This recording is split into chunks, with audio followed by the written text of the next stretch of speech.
بسم الله الرحمن الرحيم. الحمد لله رب العالمين، والصلاة والسلام على رسوله الأمين وعلى آله وصحبه أجمعين. أما بعد، فقد قال النبي صلى الله عليه وسلم: اتق المحارم تكن أعبد الناس.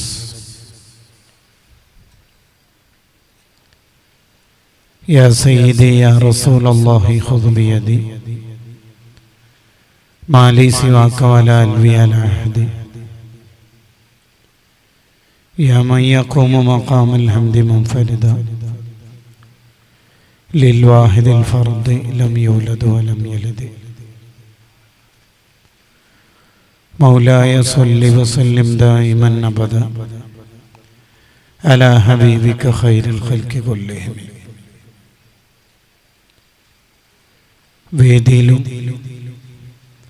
സദസ്സിലുമായിട്ടുള്ള ഉസ്താദുമാർ, ഈ പരിപാടിയുടെ സംഘാടകർ, കമ്മിറ്റി ഭാരവാഹികൾ, ഇവിടെ ഒരുമിച്ച് കൂടിയിരിക്കുന്ന പ്രിയപ്പെട്ടവരായ മോമിൻ മോമിനാത്തുകൾ, അല്ലാഹു സുബ്ഹാനഹു വ തആല നമുക്കെല്ലാവർക്കും തഖ്വ വർദ്ധിപ്പിച്ചു തരുമാറാവട്ടെ. നല്ല കാര്യങ്ങൾ പറയാനും പഠിക്കാനും അത് ജീവിതത്തിൽ പകർത്തി ഈമാനോടെ ജീവിച്ച് ഈമാനോടെ മരണപ്പെടാനും നമുക്കേവർക്കും അല്ലാഹു തൗഫീഖ് നൽകുമാറാവട്ടെ.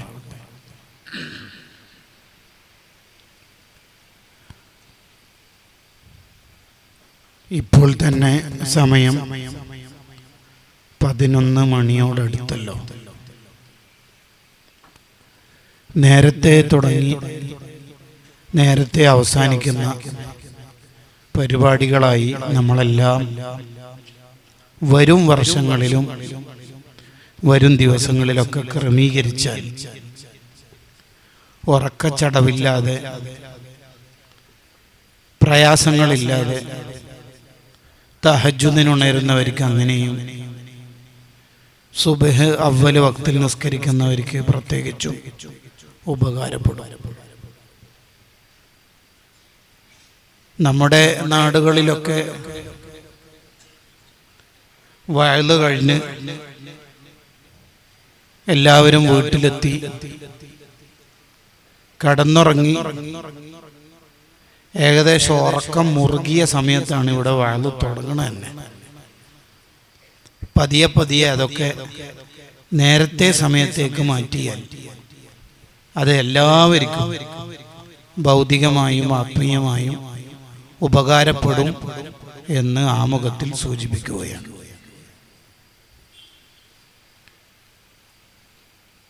എനിക്ക് സംഘാടകർ നൽകിയ വിഷയത്തിൽ കുറഞ്ഞ സമയം സംസാരിച്ച് ഞാൻ അവസാനിപ്പിക്കാം. അല്ലാഹു സുബ്ഹാനഹു വ തആല നമുക്ക് ധാരാളം അനുഗ്രഹങ്ങൾ തന്നിട്ടുണ്ട്. അല്ലാഹു ഓരോ അനുഗ്രഹം തന്നത് അല്ലാഹുവിലേക്ക് അടുക്കാനാണ്. കണ്ണ് തന്നത് ഹറാമ് കണ്ട് അല്ലാഹുവിൻ്റെ ഇഷ്ടം കിട്ടുന്നതിന് പകരം വെറുപ്പ് സമ്പാദിക്കാനല്ല. അല്ലാഹു നമുക്ക് കണ്ണ് തന്നതിൻ്റെ ലക്ഷ്യം ഇവിടെയുള്ള ഓരോ കാര്യങ്ങളെയും നോക്കി അത്ഭുതം നിറഞ്ഞ ഈ ലോകത്തെ സൃഷ്ടിച്ച റബ്ബിലേക്ക് എത്തിച്ചേർന്ന് അള്ളാഹുവിൻ്റെ പൊരുത്തം സമ്പാദിക്കാനാണ് നമുക്ക് കണ്ണ് തന്നത്. എന്തിനാണ് ചെവി തന്നത്? ഹറാമ് കേട്ട് അള്ളാഹുവിൻ്റെ വെറുപ്പ് സമ്പാദിക്കാനല്ല, മറിച്ച് നല്ല നല്ല കാര്യങ്ങൾ കേട്ട് അള്ളാഹുവിൻ്റെ ഇഷ്ടം വാങ്ങാനാണ്. ഇങ്ങനെ ഓരോ അവയവങ്ങൾ എടുത്തു നോക്കിയാലും, സമ്പത്തായാലും സമയമായാലും മക്കളായാലും ആരോഗ്യമാണെങ്കിലും ഏത് അനുഗ്രഹം എടുത്ത് പരിശോധിച്ചാലും ഈ അനുഗ്രഹങ്ങളെല്ലാം ഉപയോഗിച്ചുകൊണ്ട് അള്ളാഹുവിൻ്റെ ഇഷ്ടം കിട്ടി സ്വർഗം കിട്ടുന്ന വിജയികളിൽ നമുക്ക് ഉൾപ്പെടാൻ കഴിയണം. പക്ഷേ ലോകത്ത് മഹാഭൂരിപക്ഷ ആൾക്കാരും നേരെ തിരിച്ചായിരിക്കും ജീവിക്കുക. അള്ളാഹുവിലേക്ക് എത്തിച്ചേരാൻ തന്ന കണ്ണുകൊണ്ട് ഹറാമ് കണ്ട് അള്ളാഹുവിൽ നിന്ന് അകലുക. ധാരാളം നല്ല കാര്യങ്ങൾ കേട്ട് അള്ളാഹുവിന്റെ ഇഷ്ടം സമ്പാദിക്കുന്നതിന് പകരം ചെവി ഹറാമ് കേൾക്കാൻ ഉപയോഗിച്ച് അള്ളാഹുവിൽ നിന്ന് അകലുക. ഇതാണ് ലോകത്ത് മഹാഭൂരിപക്ഷ ആൾക്കാരും ചെയ്തുകൊണ്ടിരിക്കുന്നതും ചെയ്തു വരുന്നതും. നമ്മൾ ഇന്ന് എന്തിനാണ് ഇവിടെ വഅളിന് വന്നത്? എന്താണ് അതിന്റെ ലക്ഷ്യം? വഅളിന് പങ്കെടുത്തിട്ടില്ലെങ്കിൽ ആരോടെങ്കിലൊക്കെ പറയേണ്ട കാര്യമൊന്നും പ്രത്യേകിച്ചില്ല. നിങ്ങൾ എന്താ ഇന്നലെ വഅളിൽ വരാതിരുന്നത്? എന്തെങ്കിലുമൊക്കെ പറഞ്ഞ് ഒപ്പിക്കാം. പിന്നെ എന്തിനാണ് ഈ പാതിരാത്രിയും ഇവിടെ നമ്മൾ ഇരിക്കുന്നത്? എന്താണ് ഇതിന്റെ ലക്ഷ്യം? ഈ ഇരുത്തം അള്ളാഹുവിന്റെ പൊരുത്തം കിട്ടാൻ, ഈ ഇരുത്തത്തിലൂടെ 1 മണിക്കൂറോ അരമണിക്കൂറോ ഇവിടെ ഇരുന്നിട്ട് എന്തെങ്കിലുമൊക്കെ ആഖിറത്തിൽ ഉപകാരപ്പെട്ടത് കേട്ട് എനിക്ക് ആഖിറത്തിൽ വിജയിക്കണം എന്നുള്ളതാണ് നമ്മുടെ ഓരോരുത്തരുടെയും താല്പര്യം. അള്ളാഹു വിജയിപ്പിക്കുമാറാവട്ടെ. അങ്ങനെ വിശുദ്ധ ഖുർആൻ സൂചിപ്പിച്ചതുപോലെ വബ്തഗി ഫീമാ ആതാകല്ലാഹു ദാറൽ ആഖിറ,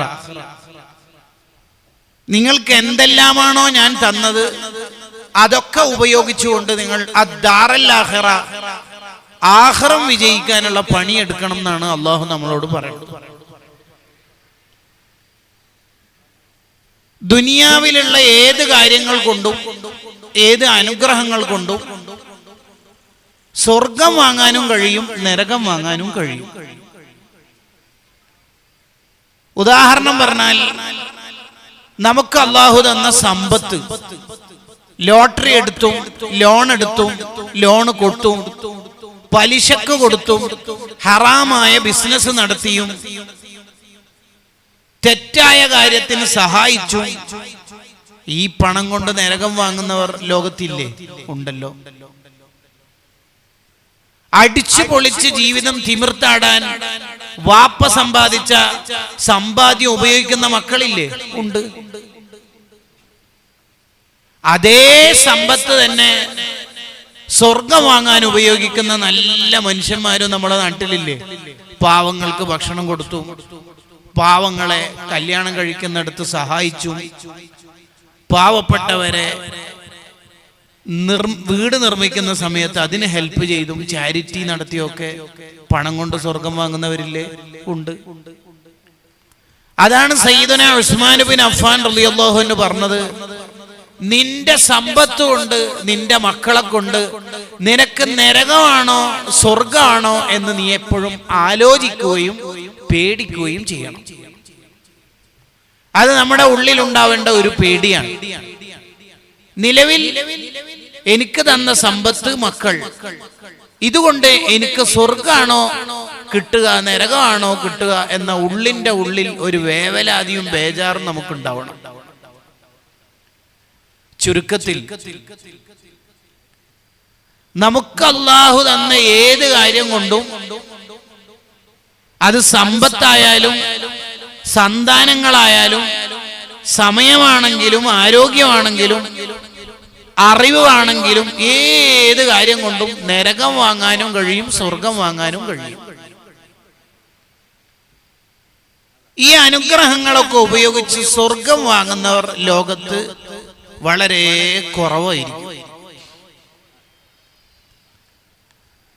തെറ്റ് ചെയ്യുന്നവരാണെങ്കിലും അടിച്ചു പൊളിച്ച് തിമിർത്താടുന്നവരാണെങ്കിലും അവർക്കും അറിയാം ഇന്നല്ലെങ്കിൽ നാളെ ഞാൻ മരിക്കും. ആർക്കും അത് അറിയാത്തോണ്ടൊന്നുമല്ല. ഏതൊരു പള്ളിയുടെയും ചാരത്തുള്ള പള്ളി മൈതാനി മഖ്ബറകൾ, മുഅ്മിനീങ്ങളെ ഖബറടക്കിയ സ്ഥലം എടുത്ത് പരിശോധിച്ചാൽ കൂടുതൽ പ്രായം എത്തിയിട്ട് മരിച്ചവർ ആവേശികമായി കുറവായിരിക്കും.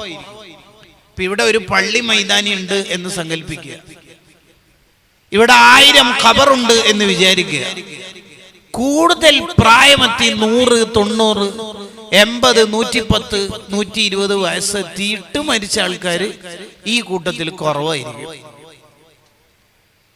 പക്ഷെ നമുക്ക് തോന്നുന്നത് എന്താണെന്ന് വെച്ചാൽ, നമ്മളെ നാട്ടിൽ നിന്ന് ഒരാൾ 88-ാം വയസ്സിൽ 96-ാം വയസ്സിൽ മരിച്ചാൽ നമ്മൾ വിചാരിക്കും ഞാനും അതേ പ്രായം വരെ ജീവിക്കും. ഹാഫിള് ഇബ്നുൽ ജൗസി തങ്ങളുടെ സ്വൈദുൽ ഖാത്തിർ എന്ന കിതാബിൽ കാണാം, നിങ്ങളൊന്ന് എല്ലാ പള്ളിക്കാട്ടിന്റെയും സ്റ്റാറ്റസ് ഡാറ്റയായിട്ട് എടുത്തു നോക്കൂ. മഹാഭൂരിപക്ഷ ആൾക്കാരും കൂടുതൽ പ്രായം എത്തിയിട്ട് മരിച്ചവര് അല്ല. ബൈക്ക് ഓടിക്കുന്ന ചെറുപ്പക്കാരന് തോന്നുന്നത് ഞാനും കുറെ കാലം ജീവിക്കും, അടുത്ത റമദാൻ മുതൽ നന്നാവാം എന്നാണ്.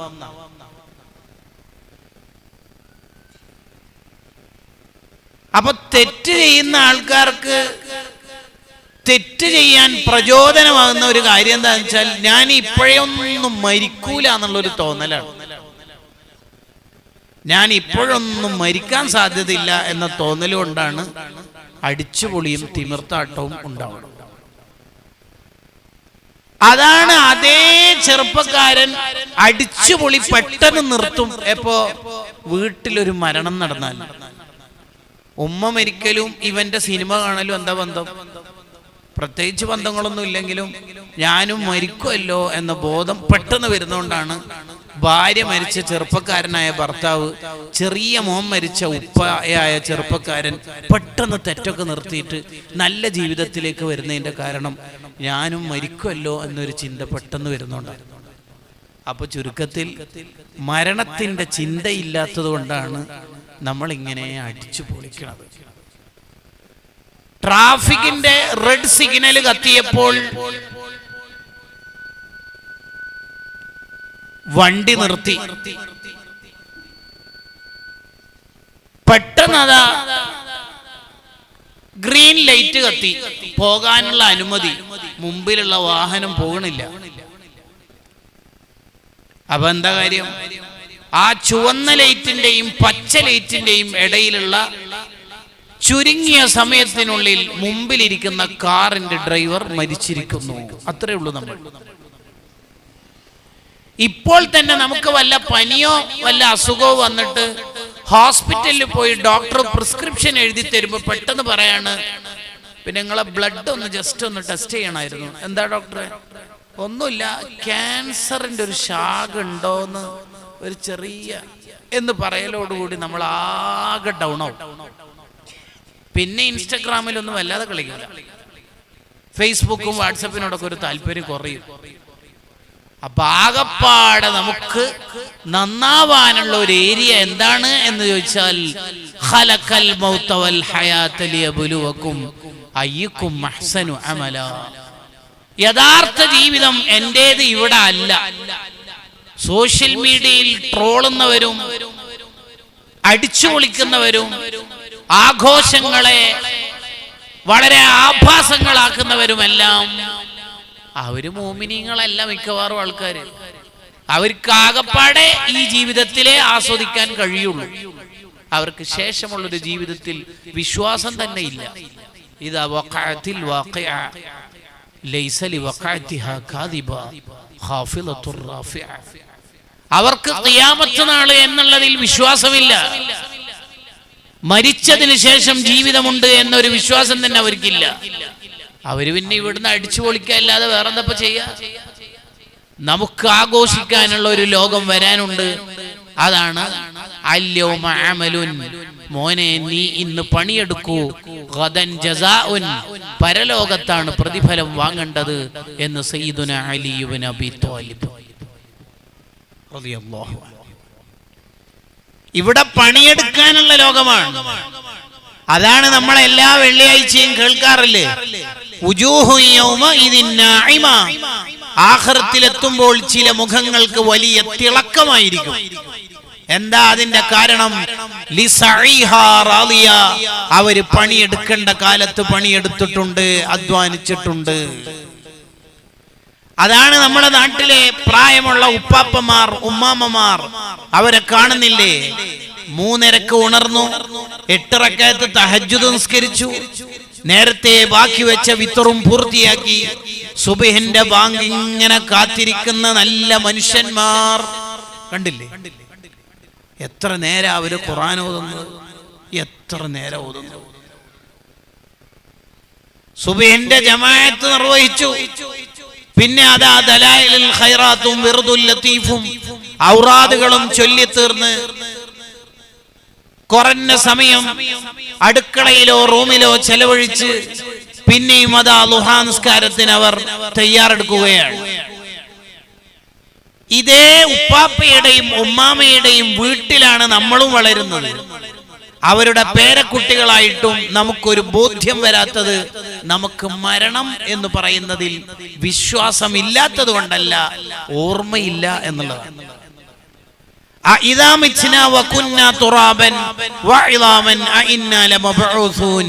ചിലർ ബൈക്ക് ഓടിക്കുന്നത് കണ്ടാൽ, തുറന്നിട്ടിരിക്കുന്ന ജീപ്പ് ഓടിക്കുന്ന കണ്ടാൽ തോന്നും മരിക്കൂല. അപ്പോൾ നമുക്കുള്ള ഒരു പരിഹാരം എന്താണ് എന്ന് ചോദിച്ചാൽ, മരണം ഓർമ്മിച്ചുകൊണ്ടുള്ള ഒരു ജീവിതം നമുക്കുണ്ടെങ്കിൽ നമ്മളെ നന്നാക്കാൻ ഒരു പോലീസ് സംവിധാനവും വേണ്ട, ഒരു CCTV ക്യാമറയും വേണ്ട, ഒന്നും വേണ്ട. എത്ര തെറ്റ് ചെയ്യാനുള്ള അവസരം നമ്മുടെ മുന്നിലുണ്ടെങ്കിലും നമ്മൾ തെറ്റ് ചെയ്യൂല. എന്തുകൊണ്ട്? മരിച്ചതിന് ശേഷം ഖബറിലെത്തിയാൽ, പരലോകത്തെത്തിയാൽ ഇതിന്റെ എല്ലാം പ്രതിഫലം എനിക്ക് കിട്ടുമ്പോൾ അന്ന് ഞാൻ വിരൽ കടിച്ചിട്ട് കാര്യമില്ലല്ലോ എന്ന ചിന്ത വരും. ഇത് സയൻസ് പഠിച്ചാൽ കിട്ടുമോ? ഇല്ല. ഇത് വേറെ ഏതെങ്കിലും PGയോ ഡിഗ്രിയോ എടുത്തുകൊണ്ടിട്ട് കിട്ടുമോ? ഇല്ല. ഐൻസ്റ്റീന്റെ തിയറിയോ മാത്യു ആർണോൾഡിന്റെ കവിതയോ പഠിച്ചതുകൊണ്ട് ഇത് ലഭിക്കുമോ? ഇല്ല. പിന്നെന്തുകൊണ്ടാ കിട്ടുക? ഇത്തഖിൽ മഹാരിം തകുൻ അബദന്നാസ്. തഖ്വ നമ്മുടെ ജീവിതത്തിൽ ഉണ്ടാവണം. ഇതാണ് നമുക്ക് അല്ലാഹു തന്ന അനുഗ്രഹങ്ങൾ കൊണ്ട് സ്വർഗ്ഗം വാങ്ങാനുള്ള ഏറ്റവും നല്ല വഴി. തഖ്വൽ ഇലാഹി മദാറു കുല്ലി സഅദത്തിൻ. എല്ലാ വിജയത്തിന്റെയും അടിസ്ഥാനം ആഖിറത്തിൽ കുടുങ്ങുന്ന ഒരു കാര്യവും ചെയ്യാതിരിക്കലാണ്. ഈ ഇടപാട് നടത്തിയാൽ ആഖിറത്ത് ഞാൻ കുടുങ്ങാൻ സാധ്യത ഉണ്ടല്ലേ, അതുകൊണ്ട് വേണ്ട, ഇത് പലിശയാവാൻ സാധ്യത ഉണ്ട്. കണ്ടോ? അങ്ങോട്ടേക്ക് പോയാൽ ഹറാമിൽ പെടാൻ സാധ്യതയുണ്ട്, അതുകൊണ്ട് ഞാൻ ആ പരിപാടിക്ക് പോകുന്നില്ല. അതാണ് തഖ്വ എന്ന് പറഞ്ഞാൽ. ആഖിറത്തിൽ കുടുങ്ങുന്ന ഒരു കാര്യവും, ആഖിറത്തിൽ പ്രയാസപ്പെടുന്ന ഒരു കാര്യവും ദുന്യവിയായ ജീവിതത്തിൽ ചെയ്യാതിരിക്കലിന്റെ പേരാണ് തഖ്വ എന്ന് പറയുന്നത്. അള്ളാഹു നമ്മളെ എല്ലാവരെയും തഖ്വ ഉള്ള മുഅ്മിനീങ്ങളിൽ ഉൾപ്പെടുത്തി തരുമാറാവട്ടെ.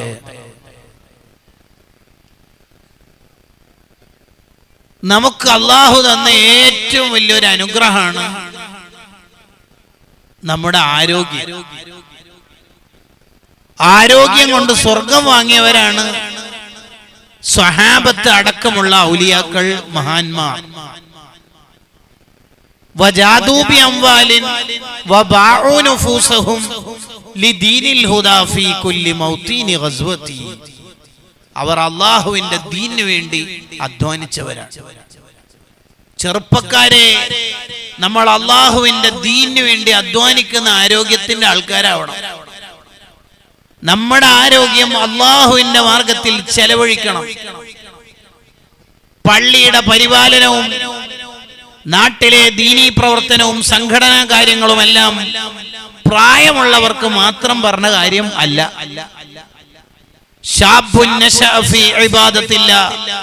അള്ളാഹുവിന്റെ പൊരുത്തത്തിലായി ജീവിക്കുന്ന ചെറുപ്പക്കാരന്, ചെറുപ്പക്കാരിക്ക് അർശിന്റെ തണലുണ്ടെന്ന് മുഹമ്മദുർ റസൂലുള്ളാഹി സ്വല്ലല്ലാഹു അലൈഹി വസല്ലം. അപ്പൊ നമ്മുടെ ആരോഗ്യം കൊണ്ട് നമുക്ക് സ്വർഗം കിട്ടണം. എങ്ങനെയാണ് ആരോഗ്യം കൊണ്ട് സ്വർഗം കിട്ടുക? 5 കാര്യങ്ങളെ റൂഹുൽ ബയാൻ എന്ന ഗ്രന്ഥം വിശദീകരിക്കുന്നുണ്ട്. അതിൽ 2 കാര്യങ്ങളെ മാത്രം ഇവിടെ സൂചിപ്പിക്കുക. നമ്മുടെ ആരോഗ്യം കൊണ്ട് നമുക്ക് സ്വർഗം കിട്ടണമെങ്കിൽ ആദ്യം വേണ്ടത് വനഹൻ നഫ്സാനിൽ ഹവാ ഫഇന്നൽ ജന്നത ഹിയൽ മഅവാ. ശരീരം നിന്നോട് തെറ്റ് ചെയ്യാൻ ആഗ്രഹം പ്രകടിപ്പിക്കുമ്പോൾ, തെറ്റ് ചെയ്യാൻ നിന്നെ പ്രേരിപ്പിക്കുമ്പോൾ, ഞാനില്ല, ഏത് ഒറ്റക്കാണെങ്കിലും എത്ര നെറ്റ് സൗകര്യങ്ങൾ ഉണ്ടെങ്കിലും, അവൾ ഓൺലൈനിൽ ഉണ്ടെങ്കിലും, അവൻ ചാറ്റ് ചെയ്യുന്നുണ്ടെങ്കിലും ഞാനില്ല. ഫഖാല ഇന്നി അഖാഫുല്ലാഹ്, ഞാൻ അല്ലാഹുവിന്റെ അടിമയാണ്, ഞാൻ ശരീരത്തിന്റെ അടിമയല്ല, ഞാൻ അബ്ദുൽ ഹവയല്ല, ഞാൻ അബ്ദുൽ ദീനാറല്ല, പണം കിട്ടിയാൽ എന്തും ചെയ്യാൻ ഞാൻ പണത്തിന്റെ അടിമയല്ല, ശരീരം ആഗ്രഹിക്കുന്നത് മുഴുവനും ചെയ്യാൻ ഞാൻ ശരീരത്തിന്റെയും അടിമയല്ല. ഇന്നമാ അന അബ്ദുല്ലാഹ്, ഞാൻ അല്ലാഹുവിന്റെ അടിമയാണ്, ഞാൻ അല്ലാഹു പറഞ്ഞതാണ് സ്വീകരിക്കുക. അപ്പോൾ രാജാവായ റബ്ബ് കാണുന്നുണ്ടെന്ന ബോധത്തോടു കൂടി ഒരാൾ ജീവിച്ചാൽ വലിമൻ ഖാഫ മഖാമ റബ്ബിഹി ജന്നതാൻ, അയാൾക്കാണ് അല്ലാഹു 2 സ്വർഗ്ഗം വെച്ചേക്കുന്നത്. ഈ ആയത്തിന്റെ വിശദീകരണത്തിൽ സഈദ് ഇബ്നു ജുബൈർ റളിയല്ലാഹു അൻഹു പറയുന്നതാണ്, എന്താണ് ഈ ആയത്തിന്റെ താല്പര്യം? തെറ്റു ചെയ്യാനുള്ള ഒരു അവസരം കിട്ടിയിട്ട് അള്ളാഹുവിന്റെ മുന്നിൽ നിൽക്കേണ്ടതല്ലേ എന്ന ബോധ്യം ഉണ്ടായപ്പോൾ, ചിന്ത വന്നപ്പോൾ, ആ തെറ്റിൽ നിന്ന് മാറി നിൽക്കുന്നവർക്ക് ജന്നതാൻ, അവർക്ക് അല്ലാഹു 2 സ്വർഗ്ഗം വെച്ചിട്ടുണ്ടെന്ന് പരിശുദ്ധ ഖുർആൻ ഖാലല്ലാഹു അസ്സ വജൽ. കണ്ടോ? ഇതേ ആശയം അർശിന്റെ തണൽ ലഭിക്കുന്ന വിഭാഗത്തെ കുറിച്ച് പറയുമ്പോഴും കാണാം. റജുലുൻ, ഒരാൾ,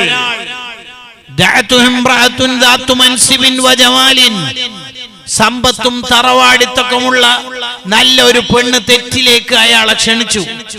പെണ്ണ് ആണിനെ ക്ഷണിക്കട്ടെ, ആണ് പെണ്ണിനെയും ക്ഷണിക്കട്ടെ, അതാരായാലും. അപ്പോൾ അയാൾ ഫഖാല ഇന്നി അഖാഫുല്ലാഹ്, ഞാൻ ഈ തെറ്റിനില്ല. അതേത് സെന്റ് ഓഫിന്റെ പേരിലാണെങ്കിലും, ബർത്ത്ഡേയുടെ പേരിലാണെങ്കിലും, വെഡിങ് പ്രോഗ്രാമിന്റെ പേരിലാണെങ്കിലും, ആനിവേഴ്സറിയുടെ പേരിലാണെങ്കിലും, ന്യൂ ഇയറിന്റെ പേരിലാണെങ്കിലും, ഞാൻ ഈ ഹറാമിനൊന്നും ഇല്ല, നിങ്ങൾ എന്ത് ചെയ്താലും ഞാൻ ഉത്തരവാദിയല്ല എന്നും പറഞ്ഞ് തെറ്റിൽ നിന്ന് മാറി നിൽക്കുകയും മാറി നിൽക്കാൻ മറ്റുള്ളവരെ പ്രചോദിപ്പിക്കുകയും ചെയ്യുന്ന മനുഷ്യർക്ക് അള്ളാഹു വെച്ച വീടിന്റെ പേരാണ് ഫഇന്നൽ ജന്നത ഹിയൽ മഅവാ.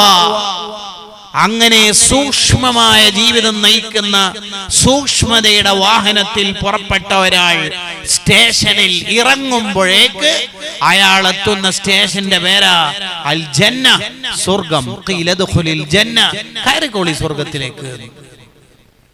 നമുക്ക് ആ സ്റ്റേഷനിലേക്ക് പോകാൻ പറ്റണം. ഈ ചെറിയ ജീവിതത്തിൽ അടിച്ചു പൊളിക്കല്ല വേണ്ടത്, തെറ്റിലായി ജീവിച്ച് കാലം തീർക്കല്ല വേണ്ടത്. എന്റെ ശരീരം എന്റെ അള്ളാഹുവിന് ഇഷ്ടമല്ലാത്ത ഒന്നും ചെയ്യൂല എന്ന് പ്രതിജ്ഞ എടുക്കാൻ നമുക്ക് കഴിയണം. അള്ളാഹു നമ്മളിൽ നിന്ന് സംഭവിച്ചതെല്ലാം പുറത്തേരുമാറാവട്ടെ. ഇതാണ് ഒന്നാമത് നമ്മൾ ആലോചിക്കേണ്ടത്. ഓരോ തെറ്റ് ചെയ്യുന്നതിനനുസരിച്ച് നമ്മുടെ ഖൽബിൽ കറുത്ത കുത്തി ഇങ്ങനെ വീഴും. നുക്തത്തുൻ സൗദാ, കറുത്ത കുത്തി വീഴും. കുറെ ഹറാമ് ചെയ്യുമ്പോൾ ആ ഖൽബ് മുഴുവനും കറുത്തുപോകും. പിന്നെയും ഹറാമ് തുടർന്നാൽ ലവ് അഫെയറിൽപ്പെട്ട ആളാണ്, എല്ലാ രാത്രിയും ഹറാമായ മെസ്സേജാണ്, വീഡിയോ കോളാണ്, എല്ലാ രാത്രി ഇയാൾ ഹറാമാണ്. അങ്ങനെയാകുമ്പോൾ അയാളുടെ ഖൽബ് കറുത്ത് കറുത്ത് കറുത്ത് കറുത്ത് കല്ലാ ബൽ റാന അലാ ഖുലൂബിഹിം, അവന്റെ ഖൽബിന് ടാറ് കെട്ടിപ്പോ.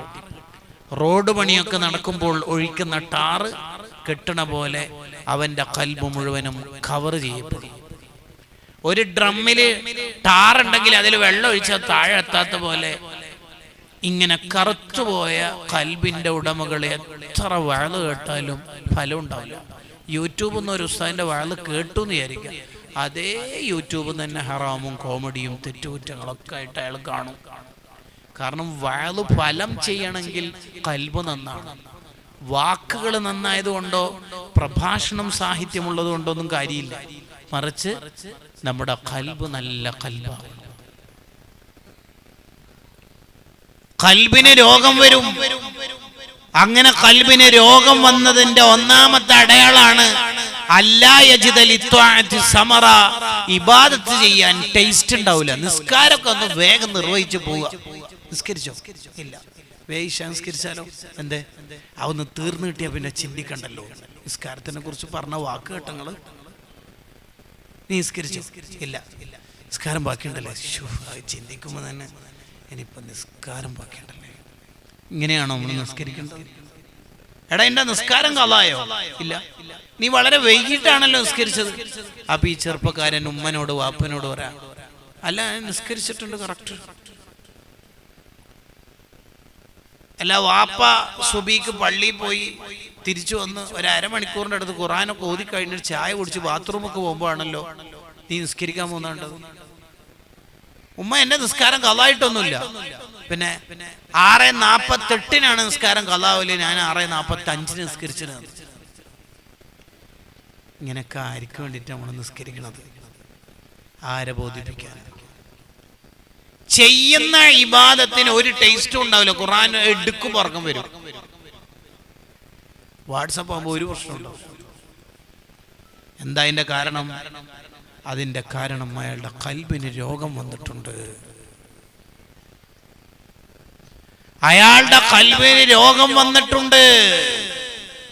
ആ കൽബ് കൊണ്ട് എത്ര വഅള അനുഭവിച്ചാലും അയാളിൽ ഫലം കാണൂല. കറുത്ത കുത്ത് വീണ് വീണ് വീണ് വീണ് വീണ് അയാളുടെ കൽബ് മുഴുവനും കറുത്ത പാടുകൾ കൊണ്ട് കവർ ചെയ്യപ്പെടും. ഇബ്നു ഹജർ തങ്ങൾ അവിടുത്തെ സവാജിർ എന്ന കിതാബിൽ വിശദീകരിക്കുന്നതാണ്, പിന്നെ അയാളുടെ ഹൃദയത്തിൽ നിന്ന് കരുണ ഇല്ലാതാകും. ആരെ കണ്ടാലും പ്രത്യേകിച്ച് കരുണയൊന്നും ഉണ്ടാവില്ല. പാവപ്പെട്ട ഒരാൾ സഹായത്തിന് വന്നാലും അയാളെ കണ്ടാൽ ഇയാൾ തട്ടിപ്പെന്നേ വിചാരിക്കുള്ളൂ. അടുത്തത് പിന്നെ അയാളിൽ ഉണ്ടാവുന്ന ഒരു പ്രശ്നം, ഫയഫ്അലു മാ യുരീദ്. കുറേ തെറ്റ് ചെയ്ത് കൽബ് ചീത്തയായാൽ, അയാളുടെ കൽബ് ടാറ് കെട്ടി അയാളുടെ കൽബ് മോശമായാൽ അവസാനം സംഭവിക്കുന്നത് എന്താണെന്നറിയോ? ഫയഫ്അലു മാ യുരീദ്. അയാൾക്ക് തോന്നുന്നത് അയാൾ ചെയ്യും. My life is my choice. എന്റെ കാര്യം ഞാൻ നോക്കിക്കോളാം. ഉമ്മ ഇടപെടണ്ട, ഉപ്പ ഇടപെടണ്ട, ജ്യേഷ്ഠൻ ഇടപെടണ്ട. എന്റെ ഫോൺ എന്തിനാ നീ നോക്കേണ്ട ആവശ്യം? ഞാൻ പലതും ചെയ്യും. ഞാൻ രാത്രി വളരെ വൈകിട്ടേ വരുള്ളൂ. ഉമ്മാക്ക് തുറന്നു തരാൻ പറ്റുവാണെങ്കിൽ തുറന്നു തന്നാ മതി, ഇല്ലെങ്കിൽ ഞാൻ വേറെ എവിടെങ്കിലും താമസിച്ചോളാം. എന്റെ ഭാര്യനെ എവിടെയെങ്കിലും കൂട്ടിയിട്ട് പോകുന്നതിന് ഉമ്മാക്ക് എന്താ പ്രശ്നം? കേട്ടോ, ഫയഫ്അലു മാ യുരീദ്. അയാൾക്ക് തോന്നുന്നത് അയാൾ ചെയ്യും. അയാളുടെ ഗൈഡ് പിശാചായിരിക്കും എന്ന് ഇബ്നു ഹജർ തങ്ങൾ അവിടുത്തെ സവാജിറിൽ പറയുന്നു. എന്തുകൊണ്ടാണ് ഇത് സംഭവിക്കുന്നത്? കൊറോണ കാലത്ത് ഫുൾ ടൈം ഫോണിലാണ്. ഹറാമോടെ ഹറാമാണ്. പിന്നെ എങ്ങനെയോ യുക്തിവാദി ആവാതിരിക്കുക? പിന്നെ എങ്ങനെയാ അവൻ ലിബറൽ ആവാതിരിക്കുക? പിന്നെ എങ്ങനെയാ അവനിക്ക് വാപ്പാനോട് ഉമ്മാനോട് കമ്മിറ്റ്മെന്റ് ഉണ്ടാവുക? അതുകൊണ്ട് കൂട്ടുകാരെ, ഓരോ ഹറാമ് ചെയ്യുമ്പോൾ നമ്മൾ വിചാരിക്കണ്ട നാളെ തൗബ ചെയ്യാം, മറ്റന്നാൾ നന്നാവാം, റമദാനോടെ ശരിയാവാം എന്ന് വിചാരിക്കണ്ട. ഈ ഹറാമുകൾ ചെയ്യുന്നതിനനുസരിച്ചിട്ട് നമുക്ക് ബാഡ് ഇഫക്റ്റുകൾ നമ്മുടെ കൽബിന് വന്നുകൊണ്ടിരിക്കും. നമ്മുടെ കൽബിന് കേടുവരും. അപ്പോൾ അള്ളാഹു നമുക്ക് തന്ന ആരോഗ്യം കൊണ്ട് സ്വർഗം വാങ്ങാനുള്ള ഒന്നാമത്തെ പണി കുറെ ഇബാദത്ത് ചെയ്യലല്ല, കുറെ സ്വലാത്തും ദിക്റും ഉണ്ട്. എന്നിട്ട് ഉള്ള ഹറാമൊക്കെ ചെയ്യുക. കല്യാണത്തിന് പേക്കൂത്തിന് നമ്മൾ പങ്കെടുക്കുക. എൻഗേജ്മെന്റിന്റെ പേരിൽ മക്കളെ ലോൺ എടുക്കാൻ ഉമ്മ നിർബന്ധിക്കുക. എന്തിനാ ഉമ്മ നിങ്ങൾ ഉള്ള ഓൺലൈൻ ക്ലാസ്സിൽ കുറെ ഹദ്ദാദൊക്കെ ചെല്ലണത്? എന്താ നമുക്ക് മാറ്റം വന്നേക്കണത്? ആദ്യം നമുക്ക് ഉണ്ടാവേണ്ടത് എന്താണെന്നറിയോ? ഇത്തഖിൽ മഹാരിം തകുൻ അബദന്നാസ്. മുത്തനബി സല്ലല്ലാഹു അലൈഹി വസല്ലം തങ്ങളുടെ വർത്താനം നോക്കി ഞങ്ങള് ഇത്തഖിൽ മഹാരിം, നിങ്ങൾ ഹറാമില്ലാത്ത ജീവിതം നയിക്കൂ, എങ്കിൽ തഖുൻ, നിങ്ങളാകും, എന്താകും? അത്തഖന്നാസ് അല്ല, അഅബദന്നാസ്, നിങ്ങളാണ് ഏറ്റവും നല്ല ഇബാദത്ത് ചെയ്യുന്നത്.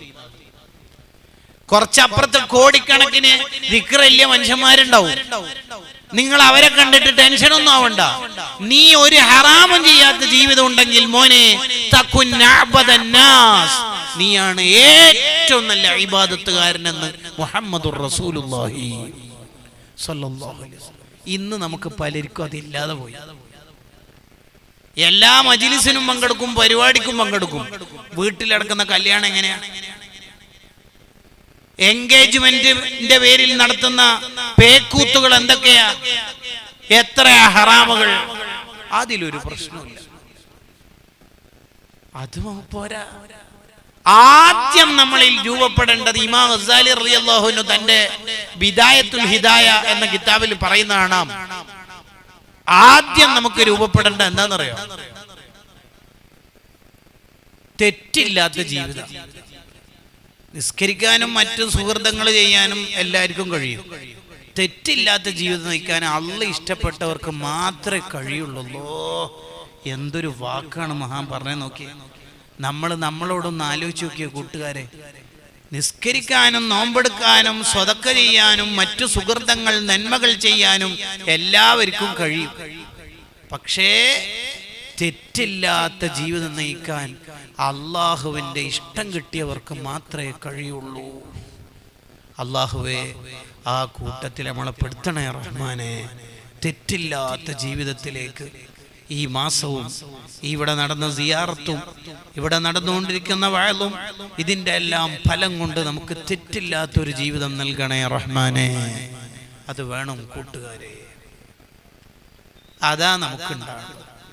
നല്ല വഅല്, നല്ല പരിപാടി, 9 ദിവസത്തെ പരിപാടി ഉഷാറായിട്ടുണ്ട് എന്ന് കമൻ്റ് അടിക്കുന്നതിന് പകരം തെറ്റില്ലാത്തൊരു ജീവിതത്തിലേക്ക് നമുക്ക് നടന്നു തുടങ്ങണം. ഹറാമുകളില്ലാത്തൊരു ലോകത്തേക്ക് നമുക്ക് പോകാൻ കഴിയണം. ഇതാണ് ആരോഗ്യം കൊണ്ട് സ്വർഗം വാങ്ങാനുള്ള ഒന്നാമത്തെ വഴി. 2,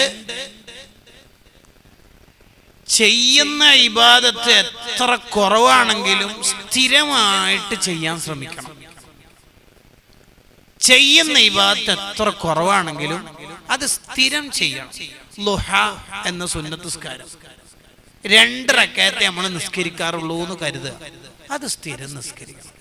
ചിലപ്പോൾ നമ്മളെ ഉമ്മാമ 8 റക്അത്ത് നിസ്കരിക്കണ്ടാവും. ശരി, ആയിക്കോട്ടെ. എന്നാലും നമ്മൾ 2 ആണെങ്കിൽ 2 അത് സ്ഥിരം നിസ്കരിക്കണം. ഒരു വഅലിന്റെ പിറ്റേന്ന് മാത്രം നിസ്കരിക്കാനുള്ള അല്ല ളുഹ. കുറച്ചേ നമുക്ക് ഇബാദത്തുള്ളൂ എങ്കിലും അത് കൃത്യം കൊണ്ട് നടക്കണം. മസ്റൂഖ് റളിയല്ലാഹു അൻഹു ആയിഷ റളിയല്ലാഹു അൻഹയോട് ചോദിച്ചു, നബി സല്ലല്ലാഹു അലൈഹി വസല്ലം തങ്ങൾക്ക് ഏറ്റവും ഇഷ്ടപ്പെട്ട ഇബാദത്ത് ഏതാണ്?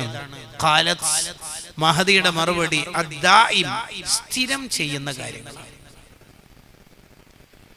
അതാണ് നബി സല്ലല്ലാഹു അലൈഹി വസല്ലം പറഞ്ഞത്, അഹബ്ബുൽ അഅമാലി ഇലല്ലാഹി തആല അദ്വമുഹാ വഇൻ ഖല്ല. ആകെ ഒരാൾ 10 സ്വലാത്തേ ചൊല്ലുന്നുള്ളൂ, പക്ഷെ അയാൾ എല്ലാ ദിവസവും ചൊല്ലാറുണ്ട്. അയാളാണ് ശരിക്കും ടോപ്പ്. ആരെക്കാൾ? ഏതോ ഒരു ഉസ്താദിന്റെ വഅൽ കേട്ടിട്ട് മദീനയിൽ എത്തണ്ടേ മോനെ, മദീന കാണണ്ടേ എന്ന് വഅൽ കേട്ടപ്പോൾ, ക്ലിപ്പ് കേട്ടപ്പോൾ അയാൾ 1000 സ്വലാത്തില്ല, പിന്നെ സ്വലാത്തേ ഇല്ല. അയാളേക്കാൾ ടോപ്പ് എല്ലാ ദിവസവും 10 ആണെങ്കിൽ 10 കൃത്യം ചൊല്ലുന്ന ആളാണ്. കാരണം എന്താ?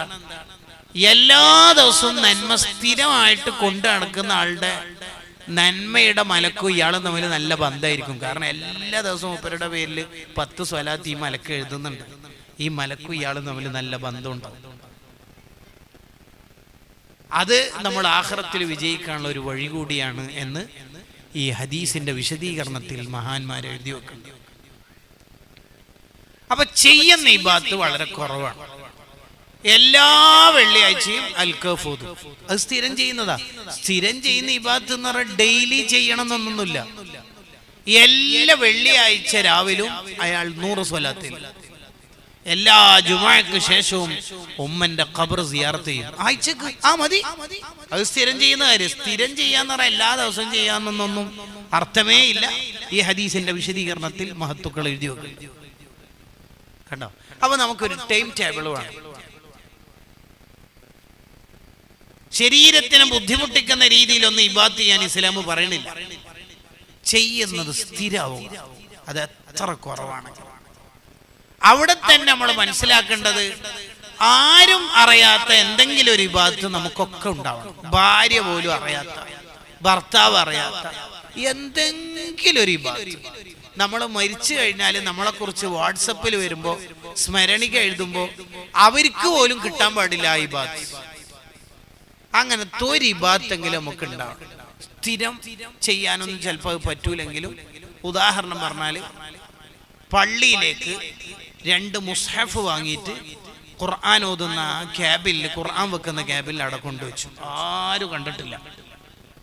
അൽഹംദുലില്ലാ, ഒരാളും കണ്ടിട്ടില്ല. ഇനി അത് വാട്സപ്പ് സ്റ്റാറ്റസ് ഇടാൻ പാടില്ല.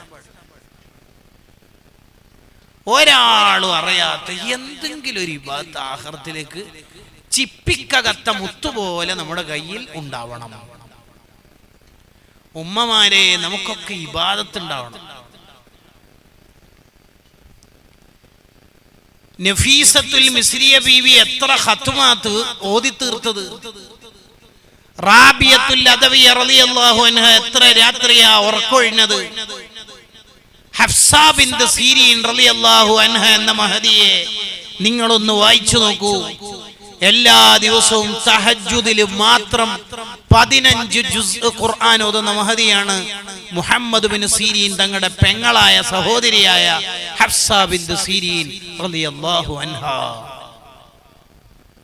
എല്ലാ ദിവസവും 15 ജുസ് ഖുർആൻ ഓതും എന്ന് പറഞ്ഞാൽ 2 ദിവസത്തെ തഹജ്ജുദിൽ മാത്രം ഒരു ഖത്ം ഓതി തീർക്കും എന്നർത്ഥം. സുബ്ഹാനല്ലാഹ്. ഈ മഹദിമാരുടെ പേര് മാത്രം നമുക്ക് മതിയോ? വാട്സപ്പിൽ നിന്നൊക്കെ ഒന്ന് ഇറങ്ങൂ. സോഷ്യൽ മീഡിയ ഉപയോഗം ഒന്ന് കുറക്കൂ. എന്നിട്ട് മരണത്തിന് തയ്യാറാവൂ. ഇസ്തഇദ്ദു ലിൽ മൗതി ഖബ്ല നുസൂലിൽ മൗത്ത്. മരണം വരുന്നതിന് മുമ്പ്, മരണത്തിന് മുമ്പ് നമ്മൾ റെഡി ആവണം. എന്താ നമ്മുടെ കയ്യിൽ മരിക്കുമ്പോഴേക്ക് ലഗേജിലുള്ളത്? നബി സല്ലല്ലാഹു അലൈഹി വസല്ലം തങ്ങളുടെ നടപ്പിലും ഇരുത്തത്തിലും മുന്നേറ്റത്തിലും വിജയത്തിലും യാത്രയിലും നാട്ടിലും എല്ലാ സമയത്തും കൂടെ ഉണ്ടായി അവിടുത്തെ വാക്കുകളും കർമ്മങ്ങളുമെല്ലാം ഒപ്പിയെടുത്ത് കോടിക്കണക്കിന് മുഅ്മിനീങ്ങളുടെ ഗുരുവര്യരായ സയ്യിദുന അബൂ ഹുറൈറ റളിയല്ലാഹു അൻഹു ഏറ്റവും കൂടുതൽ ഹദീസുകൾ പിൽക്കാലക്കാർക്ക് കൈമാറിയ മഹാനാണ് സയ്യിദുന അബൂ ഹുറൈറ റളിയല്ലാഹു അൻഹു. ദാരിദ്ര്യത്തിന്റെയും ഇല്ലായ്മയുടെയും ജീവിതം ഉണ്ടാകുമ്പോഴും ഹദീസ് ശേഖരിക്കാൻ വലിയ ഉത്സാഹം കാണിച്ച മഹാനാണ്. ആ മഹാനവർകൾ എല്ലാ ദിവസവും 12,000 തസ്ബീഹ് ചൊല്ലുന്ന ആളാണ്. 12,000 തസ്ബീഹ് ചൊല്ലി.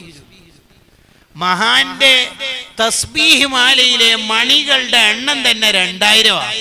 അതുകൊണ്ട് 6 തവണ ചൊല്ലി തസ്ബീഹ്. തസ്ബീഹ് മാല ഉപയോഗിക്കൽ ബിദ്അത്താണ്. അത് നബിതങ്ങളുടെയോ മഹാന്മാരുടെയോ കാലത്തില്ലാത്തതാണ് എന്ന് ചിലർ വാദിച്ചപ്പോൾ ഇമാം സുയൂത്തി തങ്ങൾ അതിനെ ഗണ്ണിക്കാൻ വേണ്ടി ഒരു കിതാബ് തന്നെ എഴുതിയിട്ടുണ്ട്. വേറെയും ഇമാമിങ്ങൾക്കുണ്ട്. അതിൽ ഈ ചരിത്രം കൊണ്ടുവരുന്നത് കാണാം. ആ അബൂ ഹുറൈറ റളിയല്ലാഹു അൻഹു വഫാത്താകുമ്പോൾ ഇങ്ങനെ കരയാണ്. അപ്പോൾ ആരോ ചോദിച്ചു, നിങ്ങൾ എന്തിനാ കരയണത്? അതിന് അബൂ ഹുറൈറ റളിയല്ലാഹു അൻഹു നൽകിയ മറുപടി എന്താണെന്നറിയോ? സഫരി തവീലുൻ വസാദി ഖലീൽ. മരിച്ചു കഴിഞ്ഞാൽ ഇനി ആഖിറത്തിലേക്കുള്ള യാത്രയല്ലേ. 5ഉം 10ഉം 100ഉം 500ഉം കൊല്ലം അല്ലല്ലോ ഇനിയുള്ള യാത്ര. യാത്ര നീണ്ടതാണ്. കയ്യിലുള്ള ലഗേജും കരുത്തു സ്വത്തും വളരെ കുറവാണ്. എൻ്റെ കയ്യിൽ എന്ത് ഇബാദത്താ ഉള്ളത്? ഞാൻ വലിയ യാത്രക്ക് തയ്യാറെടുക്കുമ്പോൾ എൻ്റെ കയ്യിൽ ഒന്നുമില്ലല്ലോ. ലഗേജ് ഫുള്ളായ മഹാന്മാര് തന്നെ അവരുടെ ആഖിറം ഓർത്തിട്ട് കരയുകയാണെങ്കിൽ നമ്മുടെ കയ്യിൽ എന്തുണ്ട്, എന്താണ് നമ്മൾ കരയാത്തത്, ആഖിറം എന്താണ് ഓർമ്മിക്കാത്തത് എന്ന് ഈ ചരിത്രം വിശദീകരിച്ചുകൊണ്ട് ഇബ്നു റജബുൽ ഹംബലി റളിയല്ലാഹു അൻഹു ചോദിക്കുന്നത് കാണാം. കൂട്ടുകാരെ, ആരും അറിയാത്ത എന്തെങ്കിലും ഒരു ഇബാദത്ത് നമുക്കുണ്ടാവണം. ഒരാളും അറിയാത്ത ഇബാദത്ത്. ആമിർ ബിൻ ഖൈസ് റളിയല്ലാഹു അൻഹു ഖുർആൻ ഓതിക്കൊണ്ടിരിക്കുമ്പോൾ ആരെങ്കിലൊക്കെ വന്നാൽ ഖുർആൻ പുതപ്പിന്റെ ഉള്ളിൽ ഒളിപ്പിച്ചു വെക്കും. എന്നിട്ട് ആ വന്ന ആളോട് എന്താ കാര്യം, ഇൻഷാ ആയിക്കോട്ടെ. അയാൾ പോയാൽ പിന്നെയും ഖുർആൻ എടുത്ത് ഓതും. എന്റെ ഇബാദത്ത് ആരും അറിയരുത് എന്ന് കരുതിയ മഹാന്മാരാണ് അവരെല്ലാം.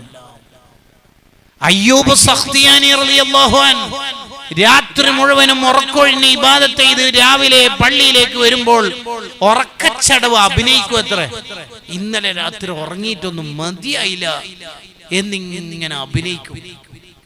കുറെ ഉറങ്ങി, അങ്ങേ അറ്റം ഉറങ്ങിയതായിട്ടാണ് നാട്ടുകാരെ തോന്നിപ്പിക്കുക. നമ്മളെങ്ങനെയാ, ഇന്നലെ എനിക്കൊരു പരിപാടി ഉണ്ടായിരുന്നു, ഇന്നും അങ്ങനെയായി, നാളെ ഉറക്കൊഴിയണം. നമ്മൾ ചെയ്യുന്ന ഇബാദത്ത് മുഴുവനും നാട്ടുകാരെടുത്ത് അവതരിപ്പിക്കും.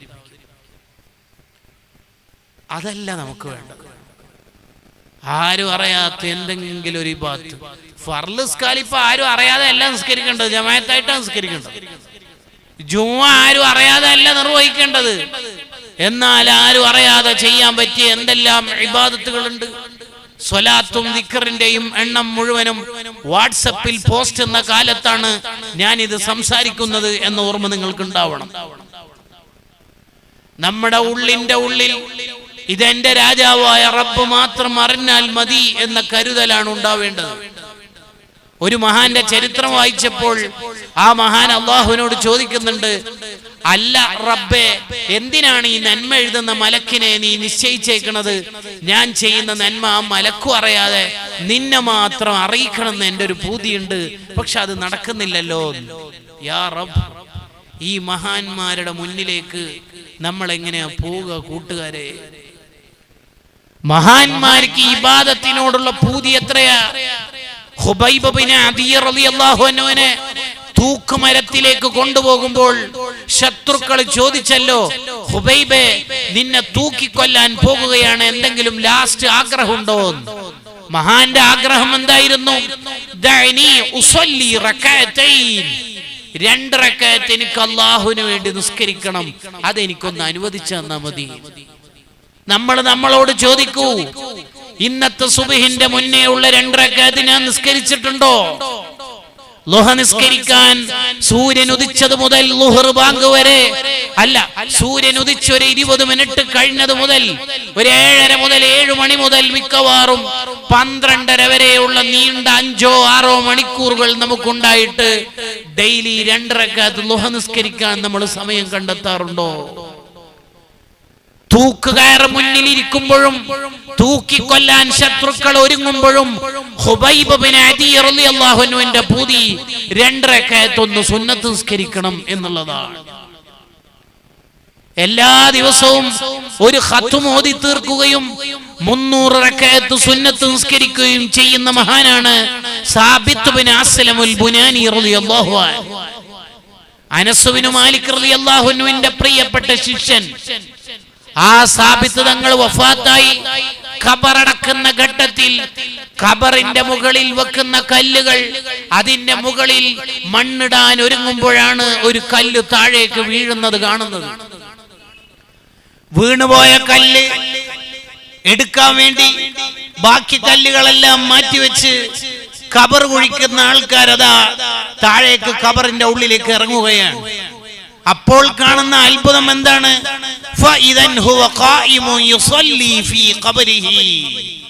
സാബിത്ത് തങ്ങൾ ഖബറിന്റെ ഉള്ളിൽ നിന്ന് നിസ്കാരം ആരംഭിച്ചിട്ടുണ്ട്.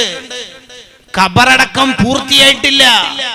ഖബറിന്റെ മുകളിൽ വെക്കുന്ന കല്ല് വെക്കൽ പോലും പൂർത്തിയായില്ല. അപ്പോഴേക്ക് മഹാൻ ഉള്ളിൽ നിന്ന് എഴുന്നേറ്റ് നിസ്കാരം ആരംഭിച്ചിരിക്കുന്നു. ഇവിടെ ഒരുമിച്ച് കൂടിയ മോമിനീങ്ങളൊക്കെ അത്ഭുതപ്പെട്ടുപോയി. ഇബ്നു റജബുൽ ഹംബലി തങ്ങൾ അഹ്വാലുൽ ഖുബൂറിൽ ഈ ചരിത്രം കൊണ്ടുവരുന്നുണ്ട്. ഇമാം സുയൂത്തി തങ്ങളുടെ ശർഹു സുദൂറിൽ കാണാം, ഇത്തരം വിഷയങ്ങൾ പറയാൻ വേണ്ടി മാത്രം അബ്ദുൽ ഗനി നാബുലുസി തങ്ങൾക്ക് ഒരു കിതാബ് തന്നെ കാണാം, കശ്ഫുൻ നൂർ അൻ അസ്ഹാബിൽ ഖുബൂർ. ഇവിടെ ഒരുമിച്ച് കൂടിയിരിക്കുന്ന മുഅ്മിനീങ്ങളൊക്കെ അത്ഭുതപ്പെട്ടു പോയി.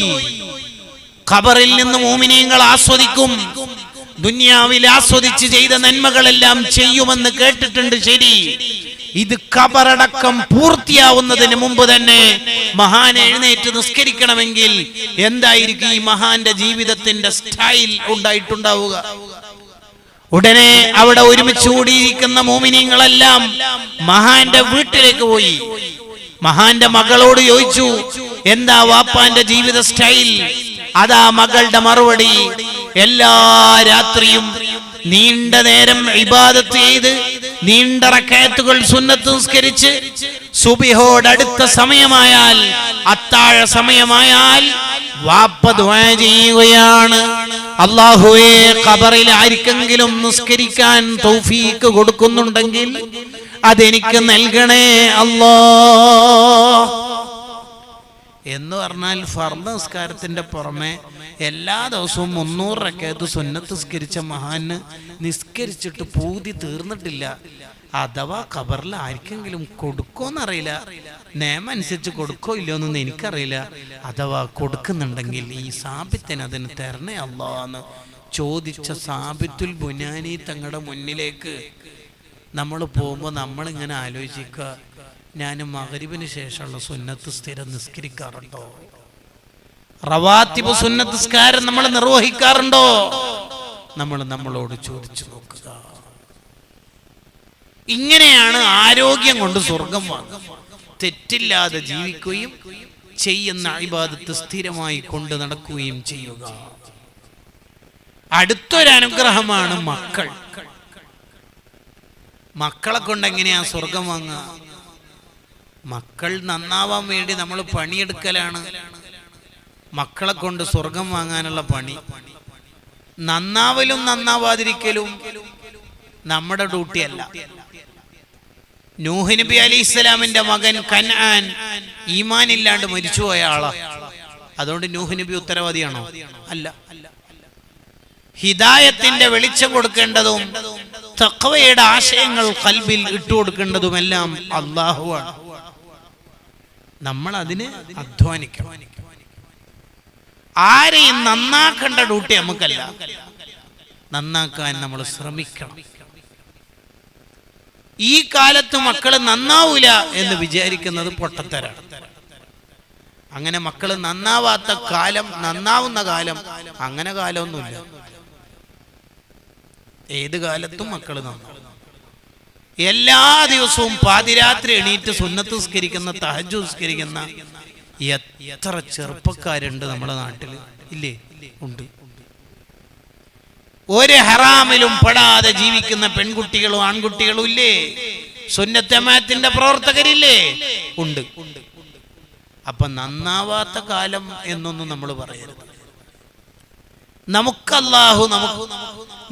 അല്ലാഹു മക്കളെ തന്നതിന്റെ ഒരു താല്പര്യം ഈ മക്കളെ കൊണ്ട് നമുക്ക് സ്വർഗം കിട്ടാൻ കൂടിയാണ്. അതാണല്ലോ ചെറിയ പ്രായത്തിൽ മരിച്ചുപോയ ഒരു കുട്ടി. ആ കുട്ടിക്ക് എന്താ ദ്വാരക്കേണ്ടത്? ഈ കുട്ടിയുടെ ദോഷം പൊറുക്കണേന്ന് പാല് കുടിച്ചുകൊണ്ടിരിക്കുന്ന മുലപ്പാലിന്റെ പ്രായത്തിൽ മരിച്ചുപോയ ഒരു കുട്ടിക്ക് ഇങ്ങനെ ദ്വാരന്നിട്ട് ഇപ്പൊ എന്താ? ആ കുട്ടിക്ക് ദോഷമുണ്ടോ? ഉണ്ടോ? ഇല്ല. പിന്നെ നമ്മൾ അവർക്ക് എന്താ സ്പെഷ്യൽ ദുആ നടത്തലെന്നാ? എന്താ നടത്തല്? കുട്ടികൾ മരിച്ചാൽ നമ്മൾ നടത്തുന്ന സ്പെഷ്യൽ ദുആ എന്താ? അല്ലാഹുമ്മ ജഅൽഹു ഫറത്തൻ ലി അബവൈഹി. ഈ കുട്ടിയെ ഉപ്പയും ഉമ്മയും ആഖിറത്തിൽ വരുമ്പോൾ സ്വർഗത്തിലേക്ക് മാടി വിളിക്കുന്ന മോനാക്കണേ, മോളാക്കണേ, മോളാക്കണേ എന്നാണ്. അപ്പൊ അതിനർത്ഥം ഈ കുട്ടിനെ കൊണ്ട് ഉപ്പാക്കും ഉമ്മാക്കും സ്വർഗം കിട്ടണം എന്നാണ്. ഇനി വാപ്പയും ഉമ്മയും നേരത്തെ മരിച്ചുപോയി, കുട്ടികൾ വളർന്നു വലുതായി, എന്നാൽ ഈ കുട്ടിനെ അള്ളാഹു തന്നതിന്റെ താല്പര്യം എന്നാ? ഒരു മനുഷ്യൻ മരിച്ചാൽ ഉപകരിക്കുന്ന അമല് പറയുമ്പോൾ നബി സല്ലല്ലാഹു അലൈഹി വസല്ലം പറയുന്നു, വലദുൻ സ്വാലിഹുൻ യദ്ഉ ലഹു. ഉപ്പക്കും ഉമ്മക്കും ദ്വാരക്കുന്ന മക്കൾ ഉണ്ടാവുക. അപ്പൊ മക്കൾ ചെറുപ്പത്തിൽ മരിച്ചാലും വലുതായിട്ട് മരിച്ചാലും ഒക്കെ നമ്മളെ മക്കളെ കൊണ്ട് നമുക്ക് സ്വർഗം കിട്ടണം എന്നാണ് താല്പര്യം. മക്കളെ കൊണ്ട് സ്വർഗം കിട്ടാൻ നമ്മൾ എന്താ ചെയ്യേണ്ടത്? നമ്മളെന്താ ചെയ്യേണ്ടത്? ഇസ്ലാം പറഞ്ഞതുപോലെ പാരന്റിങ് നടത്തണം. നമുക്ക് തോന്നുന്നത് പോലെ കുട്ടികളെ വളർത്തരുത്. നമ്മളെ ദേഷ്യം തീർക്കാനുള്ള ഒരു സ്ഥലമല്ല കുട്ടികൾ. വാപ്പ ആരോടോ ദേഷ്യം പിടിച്ചിട്ട് വന്ന് വീട്ടിലെ കുട്ടിനെ അടിച്ചാൽ ആ അടി ഹറാമാണ്. അക്കാരണം കൊണ്ട് നമ്മൾ ആഖിറത്തിൽ കുടുങ്ങിപ്പോകും. ചില ആൾക്കാരുടെ ദേഷ്യം തീർക്കാനുള്ള സ്പേസ് ആയിട്ട് കുട്ടികളെ കാണാറുണ്ട്. 63 വയസ്സിന്റെ ഇടയിൽ ഒരൊറ്റ കുട്ടിനെയും നബി സല്ലല്ലാഹു അലൈഹി വസല്ലം തങ്ങൾ അടിച്ചിട്ടില്ല. ആ ഓർമ്മ നമുക്ക് ഉണ്ടാവണം. 63 വയസ്സിന്റെ ഇടയിൽ ഭാര്യമാരെ നബി തങ്ങൾ അടിച്ചിട്ടില്ല. ആ ഹദീസ് നമ്മുടെ മനസ്സിൽ എപ്പോഴും ഉണ്ടാവണം. നമുക്ക് തോന്നുന്ന പോലെ കുട്ടികളെ വളർത്താൻ പാടില്ല. എങ്ങനെയാ മക്കളെ വളർത്തേണ്ടത്? ചില കാര്യങ്ങൾ പറഞ്ഞ് ഞാൻ എൻ്റെ സംസാരം അവസാനിപ്പിക്കാം. ഒന്ന്, കുട്ടികളിൽ ഏത് നല്ല കാര്യം കണ്ടാലും സമ്മാനം കൊടുക്കണം കുട്ടികൾക്ക്. ഏത് കാര്യത്തിന്റെ പേരിലാണോ ആ കുട്ടിക്ക് സമ്മാനം കിട്ടിയത്, ആ നന്മ ആ കുട്ടികളിൽ വളരും. ഉദാഹരണം പറഞ്ഞാൽ, ഞാൻ ഇന്ന് എൻ്റെ മോനെ ശ്രദ്ധിച്ചു നോക്കി. ഒരാൾ ഭാര്യനോട് പറയാം, ഇന്ന് ഉസ്താദ് വയല് പറയുമ്പോ മാഷാ അല്ലാഹ് പലരും അവിടെ ഇവിടെങ്ങളിലൊക്കെ ആയിട്ട് നടക്കുമ്പോ എൻ്റെ മോനെ എത്ര സമയാന്നറിയാം അവിടെ ക്ലാസ് ഇങ്ങനെ വയല് കേട്ട് ശ്രദ്ധിച്ച്. മോൻ ഇങ്ങോട്ട് വാ, പരവൊക്കെ ഒരു സമ്മാനം തരാല എന്ന് പറഞ്ഞിട്ട് ആ കുട്ടിക്ക് സമ്മാനം കൊടുത്താൽ 2 കാര്യം അവിടെ ഉണ്ടാവും.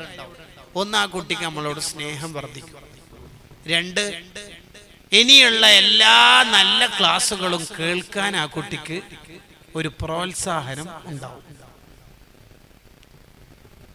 സമ്മാനം കൊടുക്കുന്നത് സ്നേഹം വർദ്ധിക്കാനുള്ള ഒരു കാരണവും. വീട്ടിലേക്ക് മുളക് പൊടി, ചായപ്പൊടി, മൈദപ്പൊടി, സാമ്പാർ പൊടി, ഈ പൗഡറുകളൊക്കെ വാങ്ങുമ്പോൾ എല്ലാം കിച്ചണിലോ സ്റ്റോർ റൂമിലോ കൊണ്ടുവച്ചെന്ന് കരുതുക. എന്നിട്ട് ഭാര്യനെ വിളിച്ചിട്ട്, ഫാത്തിമ ഇങ്ങോട്ട് വന്നേ, എന്നിട്ട് വലിയൊരു ചോക്ലേറ്റ് കൊടുത്തു നോക്കിയേ, ഇതായിരിക്കുന്ന നിനക്കെന്നെ. അത് ഭയങ്കര ഇഷ്ടത്തിന് കാരണമാവും.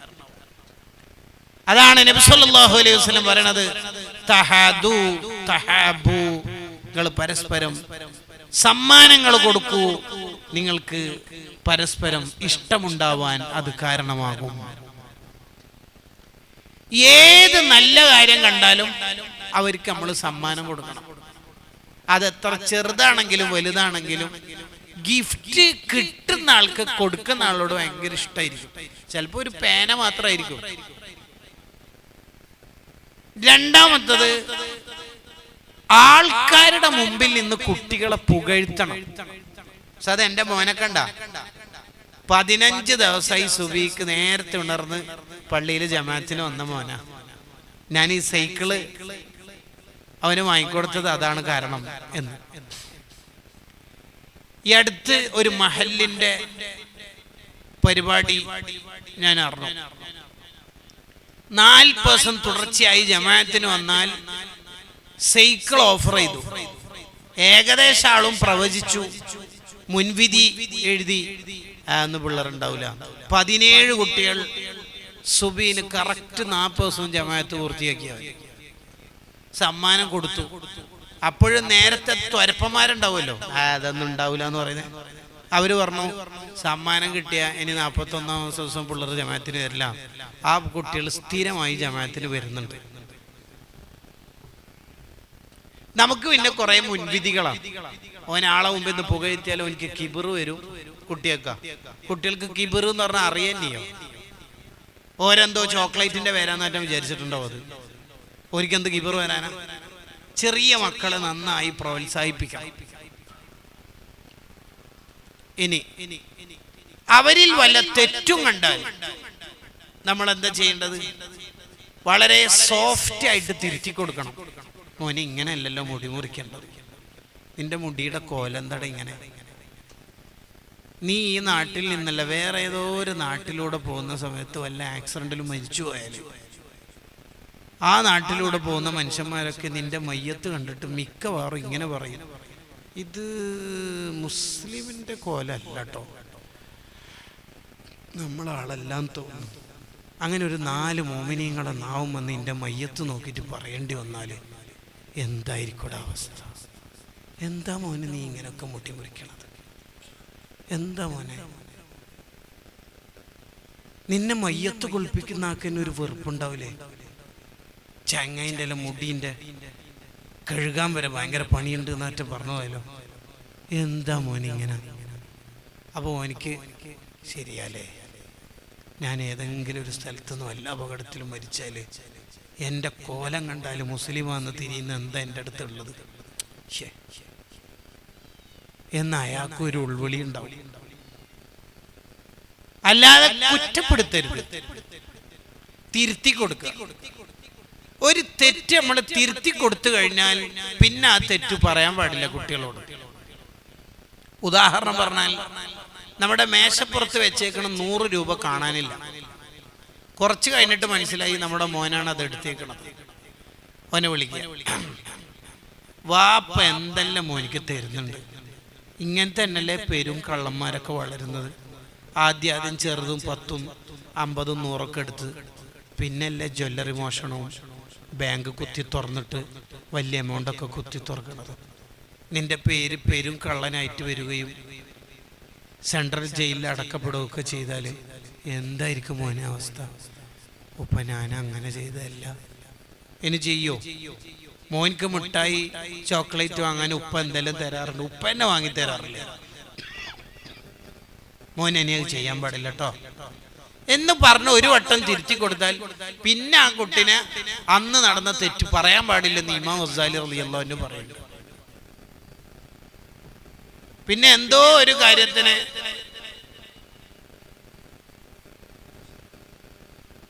പഴയ തെറ്റ് പറഞ്ഞിട്ട് കുറ്റപ്പെടുത്താൻ പാടില്ല. കുറ്റപ്പെടുത്തിയാൽ എന്താ പ്രശ്നം എന്ന് പറഞ്ഞാൽ, ഒന്ന് നമ്മളോടുള്ള ബഹുമാനം കുറയും, 2 ആ കുട്ടിക്ക് ആ തെറ്റിനോടുള്ള ഗൗരവം കുറയും. അതുണ്ടാവരുത്. ഇതാണ് നമ്മളെ കുട്ടികളിൽ നന്മ കണ്ടാലും തിന്മ കണ്ടാലും ചെയ്യേണ്ടത്. ഇനി അവിടെ ഉള്ള ഒരു സംശയത്തിന് മറുപടി കൂടിയാണ് ഇനി പറയുന്നത്. നമ്മൾ വളർത്തിയതുപോലെ അല്ല നമ്മളെ മക്കൾ വളർന്നത്. എത്ര പറഞ്ഞിട്ടും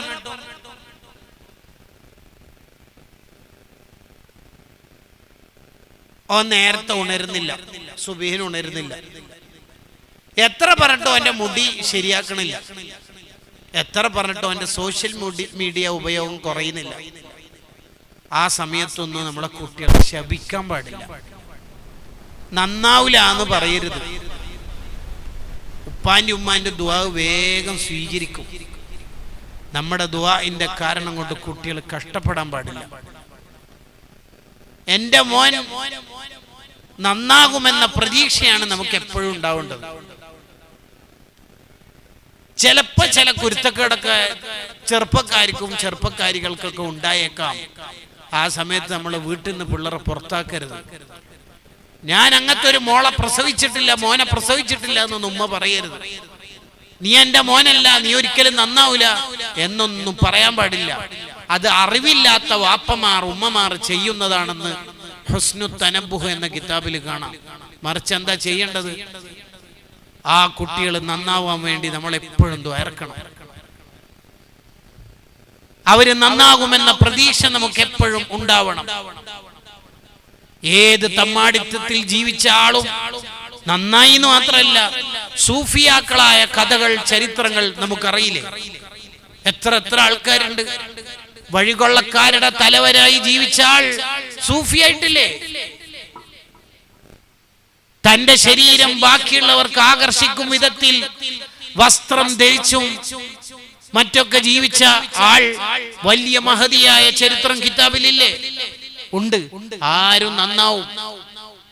ആരെയും നമ്മൾ കുറ്റപ്പെടുത്തല്ല വേണ്ടത്. പ്രത്യേകിച്ച് നമ്മളെ മക്കൾ എന്തെങ്കിലും ഒരു തെറ്റ് വന്നാൽ അവരെ കുറ്റപ്പെടുത്തി വീട്ടിൽ നിന്ന് അകറ്റരുത്. നിങ്ങൾ ആലോചിച്ച് നോക്കിയേ, നമ്മളെ കുട്ടികളെടുത്ത് ഒരു മിസ്റ്റേക്ക് വന്നു എന്ന് കരുതുക, നീ എന്റെ വീട്ടിൽ കയറണ്ട എന്ന് നമ്മളൊരു തീരുമാനം ഭയങ്കര സ്ട്രോങ് ആയ വാപ്പ എടുത്തു എന്ന് സങ്കല്പിക്കുക.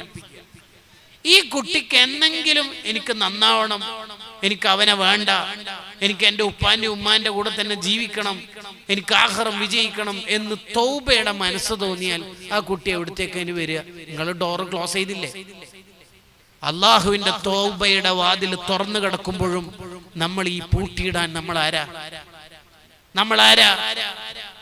മറ്റുള്ളവർക്ക് മാപ്പ് കൊടുക്കുമ്പോഴല്ലേ അള്ളാഹു നമുക്ക് മാപ്പ് തരിക. അതുകൊണ്ട് ഹുസ്നു തനബ്ബുഹ് ലിമാ വറദ ഫി തശബ്ബുഹ് എന്ന ഗ്രന്ഥത്തിൽ കാണാം, അറിവില്ലാത്ത വാപ്പമാരും ഉമ്മമാരും ചെയ്യുന്നത് പോലെ കുട്ടികളെ നിങ്ങൾ ശപിക്കരുത്, കുട്ടികൾക്കെതിരെ ദുആ ചെയ്യരുത്. കുട്ടികൾ നന്നാവൂല എന്ന് വിചാരിക്കരുത്, അവര് നന്നാവും, അവര് നല്ലവരാണ്. ഇപ്പോഴത്തെ ചെറുപ്പക്കാരികളെ കാണുന്നില്ലേ? അവരെത്ര ചാരിറ്റി പ്രവർത്തനങ്ങൾ നടത്തുന്നുണ്ട്. കൊറോണ വന്നപ്പോൾ നാട്ടിൽ സന്നദ്ധ സംഘങ്ങളായിട്ട് ആരാ ഉണ്ടായത്? ചെറുപ്പക്കാരല്ലേ. നാട്ടിൽ പ്രളയം വന്നപ്പോൾ വയനാട്ടിലാണെങ്കിലും അല്ലെങ്കിലും ദുരന്ത ഭൂമിയിൽ ആശ്വാസ പ്രവർത്തനങ്ങളും സാന്ത്വന പ്രവർത്തനങ്ങളുമായി ഈ ചെറുപ്പക്കാരല്ലേ ഉണ്ടായത്. അവര് പാവങ്ങളാണ്. ഈ ഡെക്കറേഷൻ കത്തിക്കാനും ഈ പന്തല് കെട്ടാനും നബിദിനത്തിനും ഉറൂസിനും ആരാ ഉള്ളത്? ചെറുപ്പക്കാരനല്ലേ ഉള്ളത്. പ്രായമുള്ള ഏതൊരാൾ മരിച്ചാലും ഖബർ കുഴിക്കുന്നത് ആരാ? ചെറുപ്പക്കാരനല്ലേ. നിങ്ങൾ കാണുന്നില്ലേ? ഏതെങ്കിലും NH-ലോ ബൈപ്പാസിലോ ആക്സിഡന്റ് ആയിട്ട് ഒരാൾ പെടയുന്ന സമയത്ത് മതം നോക്കാതെ ജാതി നോക്കാതെ നമ്മളെ നാട്ടിലെ ചെറുപ്പക്കാരല്ലേ അവരെ എടുത്ത് താങ്ങി ഹോസ്പിറ്റലിലേക്ക് എത്തിക്കുന്നത്. എന്റെ വണ്ടിയുടെ പെട്രോൾ, എന്റെ ഡ്രസ്സിന് ഈ ആക്സിഡന്റ് ആയ മനുഷ്യന്റെ ബ്ലഡ് ആകും, അങ്ങനെ എന്തെങ്കിലും അവര് ചിന്തിക്കുന്നുണ്ടോ? അവര് നല്ലവരാണ്. അവരെ നന്മ കാണാനുള്ള മനസ്സ് നമുക്കുണ്ടാവണം.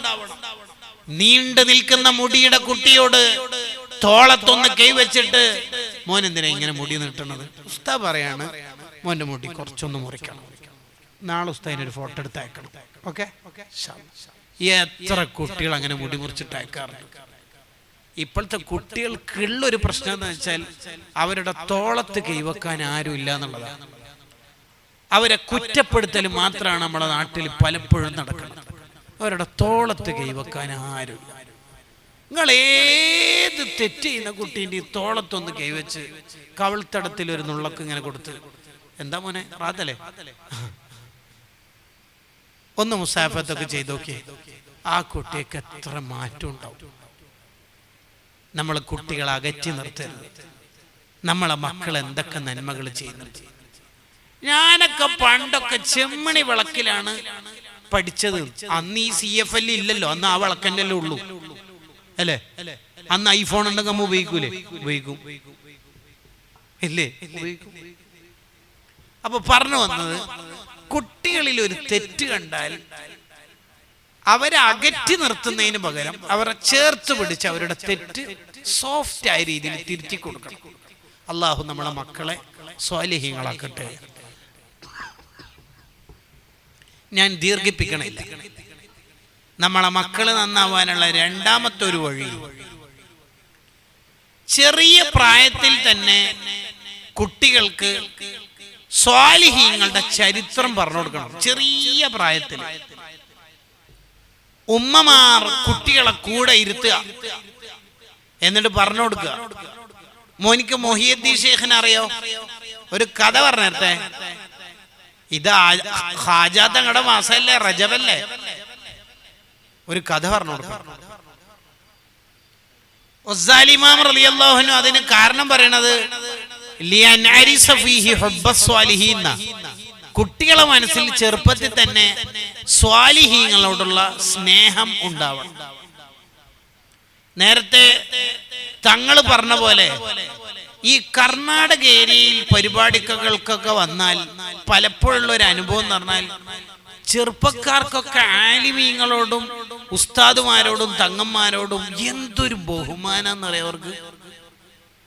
മറ്റു പല നാടുകളിലും ഇല്ലാത്ത ഒരു ഫീലിംഗ് ഉണ്ടാവും. കർണാടക ഏരിയയിൽ, കാസർഗോഡ് ഏരിയയിലൊക്കെ അവര് ഉസ്താദുമാരോടും തങ്ങന്മാരോടും കാണിക്കുന്ന ഒരു സ്നേഹം ഭയങ്കര സ്നേഹമാണ്. നേരത്തെ മുത്തന്നൂർ തങ്ങൾ അത് സൂചിപ്പിച്ചല്ലോ. അത് എവിടുന്നാ ഈ കുട്ടികൾക്ക് കിട്ടിയത്? എങ്ങനെയാണ് നമ്മളെ കുട്ടികൾക്ക് ബഹുമാനം പഠിപ്പിച്ചു കൊടുക്കേണ്ടത്? അതും നമ്മൾ ശ്രദ്ധിക്കണം. സ്വാലിഹീങ്ങളുടെ ചരിത്രം കുട്ടികൾക്ക് നന്നായി ചെറിയ പ്രായത്തിൽ പഠിപ്പിക്കണം. അത് പഠിപ്പിക്കാത്തോണ്ടാണ് പലപ്പോഴും ഗൾഫിലേക്കൊക്കെ പോയിട്ട് വരുമ്പോഴേക്ക് മുജാഹിദും ജമാഅത്തും തബ്ലീഗും ഒക്കെ ആവണം. നമ്മൾ കുട്ടികളെ കൂടിയിരുത്തുക, എന്നിട്ട് ബദരീങ്ങളുടെ ചരിത്രം പറഞ്ഞു കൊടുക്കുക. വജാദൂ ബിഅംവാലിൻ വബാഉ നുഫൂസഹും ലിദീനിൽ ഹുദാ ഫീ കുല്ലി മൗതീനി ഗസ്വതി. ഇങ്ങനെ പറഞ്ഞു കൊടുക്കുക. ബദറിൽ നടന്നത് എന്താണെന്ന് വിവരിച്ചു കൊടുക്കുക. അപ്പൊ അവർക്ക് പിന്നീട് ബദരീങ്ങൾ എന്ന് പറയുമ്പോൾ തന്നെ അവരുടെ ഖൽബ് ഇങ്ങനെ പിടക്കും. അല്ലാഹ്, ഈ അടുത്ത് എൻ്റെ ഒരു സുഹൃത്ത് ഒരു അനുഭവം പറഞ്ഞു. അയാളുടെ വീട്ടിലുള്ള ടാബ്, മുകളിൽ വെച്ചിരിക്കുന്ന ടാബ് വീണിട്ട് പൊട്ടിയത്ര. ആരാണ് അത് വീഴ്ത്തിയത് എന്ന് ആർക്കും ഒരു പിടുത്തമില്ല. വീട്ടിലെ ഉമ്മാമ എല്ലാരോടും ചോദിച്ചു, ആരാ അത് തള്ളിയിട്ടത്? ആരും അതിന് ഉത്തരം പറയണില്ല. അപ്പൊ ഇയാളുടെ, നമ്മളോട് ഈ അനുഭവം പറയുന്ന ആളുടെ ചെറിയ മോനുണ്ട്, 4 വയസ്സുള്ള മോന്. ഓൻ പറഞ്ഞു, ഞാനാണ് ഉമ്മാമ. നീ എങ്ങനെയാ അത് വീഴ്ത്തുക? കാരണം അത് മുകളിലെ തട്ടിന്റെ മേലെയല്ലേ വെച്ചേക്കുന്നത്. അതെന്റെ ബാറ്റോ, ആ കുട്ടി ബാറ്റോ ബോളാറ്റാ പറയണത്. അത് ഉണ്ടോ നോക്കാൻ വേണ്ടി സ്റ്റൂൾ എടുത്ത് വെച്ചിട്ട് മേലെ കൈ തൊട്ടോക്കുമ്പോഴേക്ക് അത് താഴെ വീണുപോയതാണ്, എന്റെ കൈ തട്ടിയിട്ട്. അത് ശരി, ഹമ്പട, നീയാ നിലയാള്. അതെങ്ങനെ നീ സത്യം പറയാനുള്ള കാരണം? അപ്പൊ ആ കുട്ടി പറഞ്ഞ കാരണം എന്താ അറിയോ? ഉമ്മാമയല്ലേ മിനിനാന്ന് എനിക്ക് കഥ പറഞ്ഞു തരുമ്പോ പറഞ്ഞത്, ജീലാനി തങ്ങളൊന്നും ആരോടും കളവ് അറിയില്ല. അനുഭവം കണ്ടങ്ങള്? ഇത് 800 കൊല്ലം മുമ്പ് ഇന്നാലിന്ന ഇമാമ് കിതാബിൽ എഴുതി വെച്ചതല്ല പറയണത്, കറന്റ് സ്റ്റാറ്റസാ പറയണത്. കുട്ടികൾക്ക് ചെറിയ പ്രായത്തിൽ തന്നെ സ്വാലിഹീങ്ങളുടെ ചരിത്രം പറഞ്ഞു കൊടുക്കണം. അതിന് ഉമ്മ ഒന്ന് യൂട്യൂബൊന്നും ഇൻസ്റ്റഗ്രാമൊന്നും ഇറങ്ങണം. ബ്ലൂടൂത്ത് ഹെഡ്സെറ്റെല്ലാം മാറ്റി വെച്ചിട്ട് കുട്ടികളോടൊക്കെ ഒന്ന് സംസാരിക്കണം. മോനിക്ക് റിഫായ് ഷേഖിനെ അറിയാ? എന്തൊരു പച്ച മനുഷ്യനാണ് റിഫായ് ഷേഖ്, എന്തൊരു പാവ മനുഷ്യനാണെന്നറിയോ? നായക്ക് വെള്ളം കൊടുക്കും, പൂച്ചക്ക് ഭക്ഷണം കൊടുക്കും, പാവങ്ങളുടെ വീട്ടിൽ പോയിട്ട് വസ്ത്രം അലക്കി കൊടുക്കും, രോഗികളെ കാണാൻ വേണ്ടി പോവും, ആര് ക്ഷണിച്ചാലും അവിടെ പോവും, എത്ര പണക്കാര് ക്ഷണിച്ചാലും പാവപ്പെട്ടവർ ക്ഷണിച്ചാലൊക്കെ പോവും. കാഴ്ചയില്ലാത്തവരുടെ കൈ പിടിച്ചിട്ട് ഒരെവിടെയാണോ എത്തിക്കേണ്ടത് അവിടെ എത്തിക്കും. ഇത്രയും നല്ല മനുഷ്യനായിരുന്നു റിഫായ് ഷേഖ്. ഈ റിഫായ് ഷേഖ് ഉണ്ടല്ലോ, മദീനത്ത് റൗള ഷരീഫിന്റെ അടുത്ത് പോയിട്ട് ഒരു പാട്ട് പാടി. പാടട്ടെ ഉമ്മ? ഫിഹാലത്തിൽ ബുഅ്ദിറുഹി കുന്തു ഉർസിലുഹ. എന്താ റിഫായ് ഷേഖ് പറഞ്ഞതെന്നറിയോ? മുത്തുനബിയെ, ഈ അഹമ്മദുൽ കബീറേ, അഹമ്മദേ, മദീനത്ത് പലതവണ മനസ്സെത്തിച്ചിട്ടുണ്ട്. മനസ്സുകൊണ്ട് ഞാൻ മദീനയിൽ വരാറുണ്ട്. ഇപ്പൊ ഇതാ ശരീരം അടക്കം വന്നിട്ടുണ്ട്. ഫംദുദ് യമീനക്, തങ്ങളെ കൈ ഒന്ന് നീട്ടിത്തരോ നബി, എനിക്ക് മുത്തം തരാനാണ് എന്ന് പറഞ്ഞപ്പോ റൗളന്റെ വാതിൽ തുറന്നിട്ട് മുത്തുനബിയുടെ കൈ വന്നു. ചിന്തിച്ചു നോക്കിയ മോനെ, ഇത് കുഞ്ഞളം പ്രായത്തിൽ റിഫായ് ഷേഖിനെ കുറിച്ച് പറഞ്ഞ് ഓന്റെ മനസ്സിൽ സ്വാലിഹീങ്ങളോടുള്ള മഹബത്ത് ഒട്ടിച്ച് വെച്ചാലുണ്ടല്ലോ, ഓൻ എങ്ങനെയാ പിന്നീട് മുജാഹിദാല്? ഓൻ എങ്ങനെയാ ഖത്തറിലേക്ക് പോകുമ്പോ ചെല്ലിയ ബദർ മൗലിദ് വരുമ്പോ ഷിർക്കാക്കിട്ട് വരത്ത്? ഓനെങ്ങനെ വരത്ത്? എങ്ങനെ വരിക? ഓനെങ്ങനെയാ ഭാവിയില് എന്ത് മുഹിയുദ്ദീൻ ഷേഖ്, എന്ത് റിഫായ് ഷേഖ്, അവര് അള്ളാഹുവിന്റെ ഒരു അടിമ, ഞാനൊരടിമ, വി ആർ ഈക്വൽ എന്നോ എന്റെ സൈദ്ധാന്തിക ന്യായങ്ങളൊക്കെ ഓൻ എങ്ങനെയാ പറയോ? ഇല്ല. എന്തുകൊണ്ട്? ഓനിക്ക് റിഫായ് ഷേഖിനെ പറയുമ്പോ തന്നെ ഹൃദയത്തിൽ ഇങ്ങനെ മഹബത്തും ബഹുമാനമൊക്കെ ഉണ്ടാവും.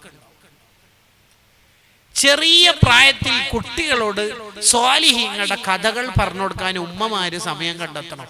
ഉപ്പമാർക്ക് ചിലപ്പോൾ അതിന് കഴിഞ്ഞോളന്നില്ല. ചിലപ്പോൾ ഉപ്പ ദേഷ്യം പിടിച്ചിട്ടും ചൂടായിട്ടൊക്കെ വീട്ടിലേക്ക് വരുമ്പോൾ ഉപ്പ ഒരു കഥ പറഞ്ഞുതരുമെന്ന് വെച്ചാൽ ചിലപ്പോൾ കുട്ടീൻ്റെ കഥ കഴിയാൻ സാധ്യത ഉണ്ട്. അത് ചിലപ്പോൾ നടക്കൂലായിരിക്കും. ഉമ്മമാർക്കാണ് ഏറ്റവും നല്ലത് അതിനൊക്കെ. കുട്ടികളെ കൂടെ കടത്തുക. നേരത്തെ 3.5 വയസ്സ് 4 വയസ്സുള്ള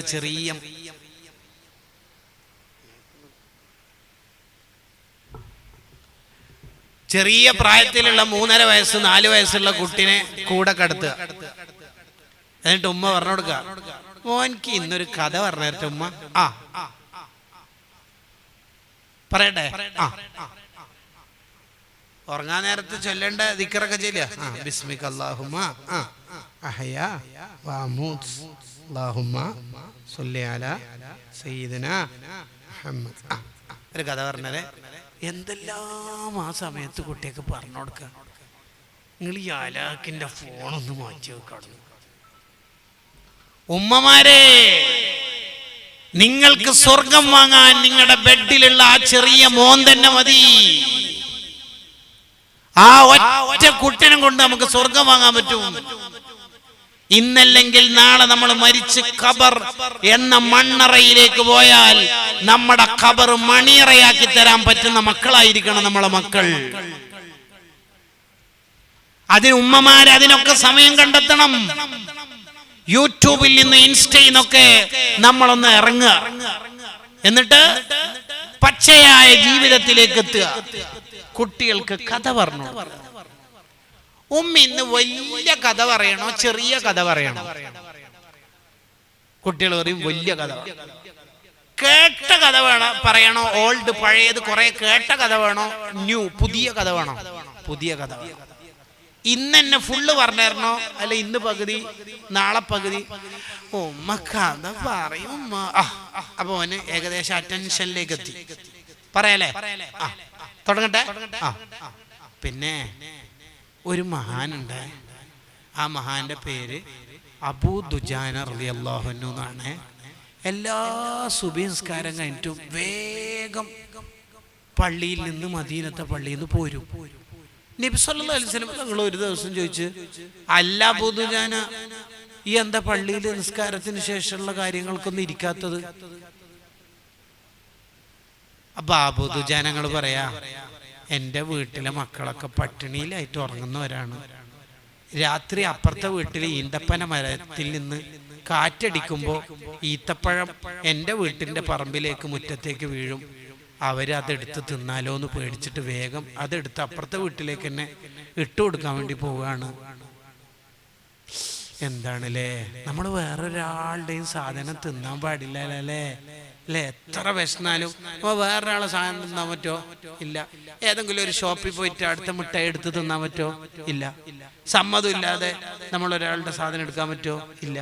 അപ്പൊ ഒരു കഥ പറഞ്ഞു കൊടുക്കുകയാണെന്ന് എനിക്ക് തോന്നും. പക്ഷെ നമ്മളൊരു ഉപദേശമാണ് ആ കുട്ടിക്ക് കൊടുക്കണത്. ഉപ്മാര മോന ഒന്നും ചെയ്യൂലോ. ഇല്ല. അല്ലേ? അല്ലേ?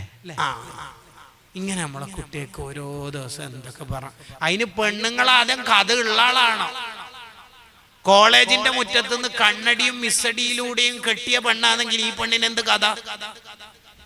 എന്ത് കഥ ഉണ്ടാവാനാ? കഥ ഉള്ള പെണ്ണിനെ തന്നെ കെട്ടണേ എന്ന് ഹദീസ് ഉണ്ട്. ദീൻ ഉള്ള പെണ്ണിനെ കെട്ടണം. അതാണ് രണ്ടാമത്തെ. മക്കള് നന്നാവാനുള്ള മൂന്നാമത്തെ കാര്യം എന്താണെന്ന് വെച്ചാൽ, മക്കള് നന്നാവാനുള്ള മൂന്നാമത്തെ കാര്യം മഹാനായ ഇമാം ഗസാലി റളിയല്ലാഹു അൻഹു പറയാണ്,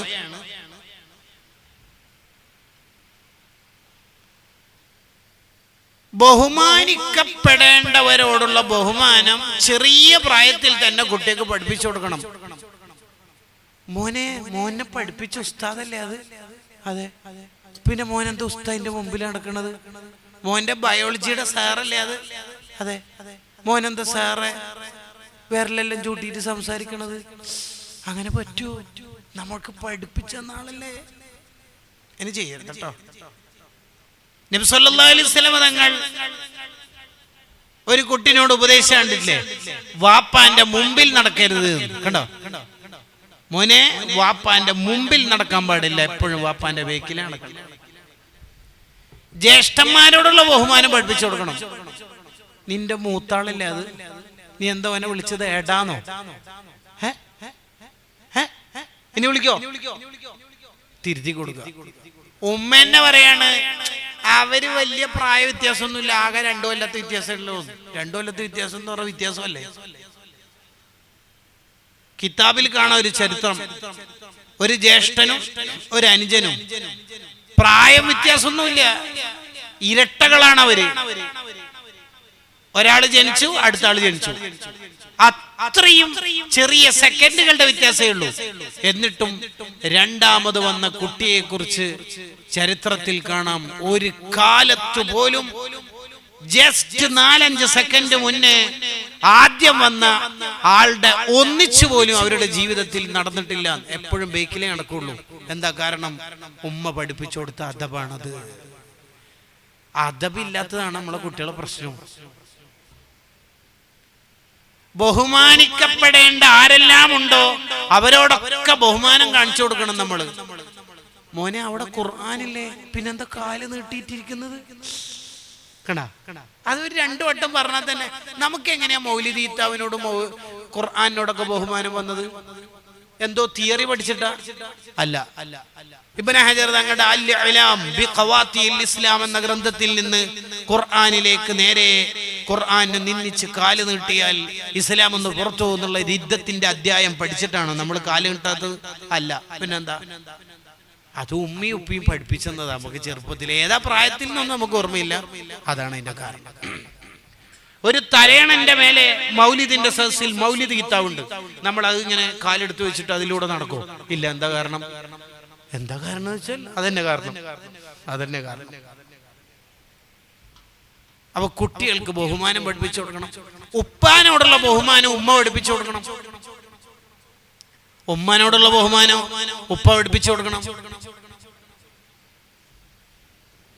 ഉമ്മ എന്ന് പറഞ്ഞാൽ യഥാർത്ഥത്തിൽ നമ്മളെ വീട്ടിലെ രാജ്ഞിയാണ്.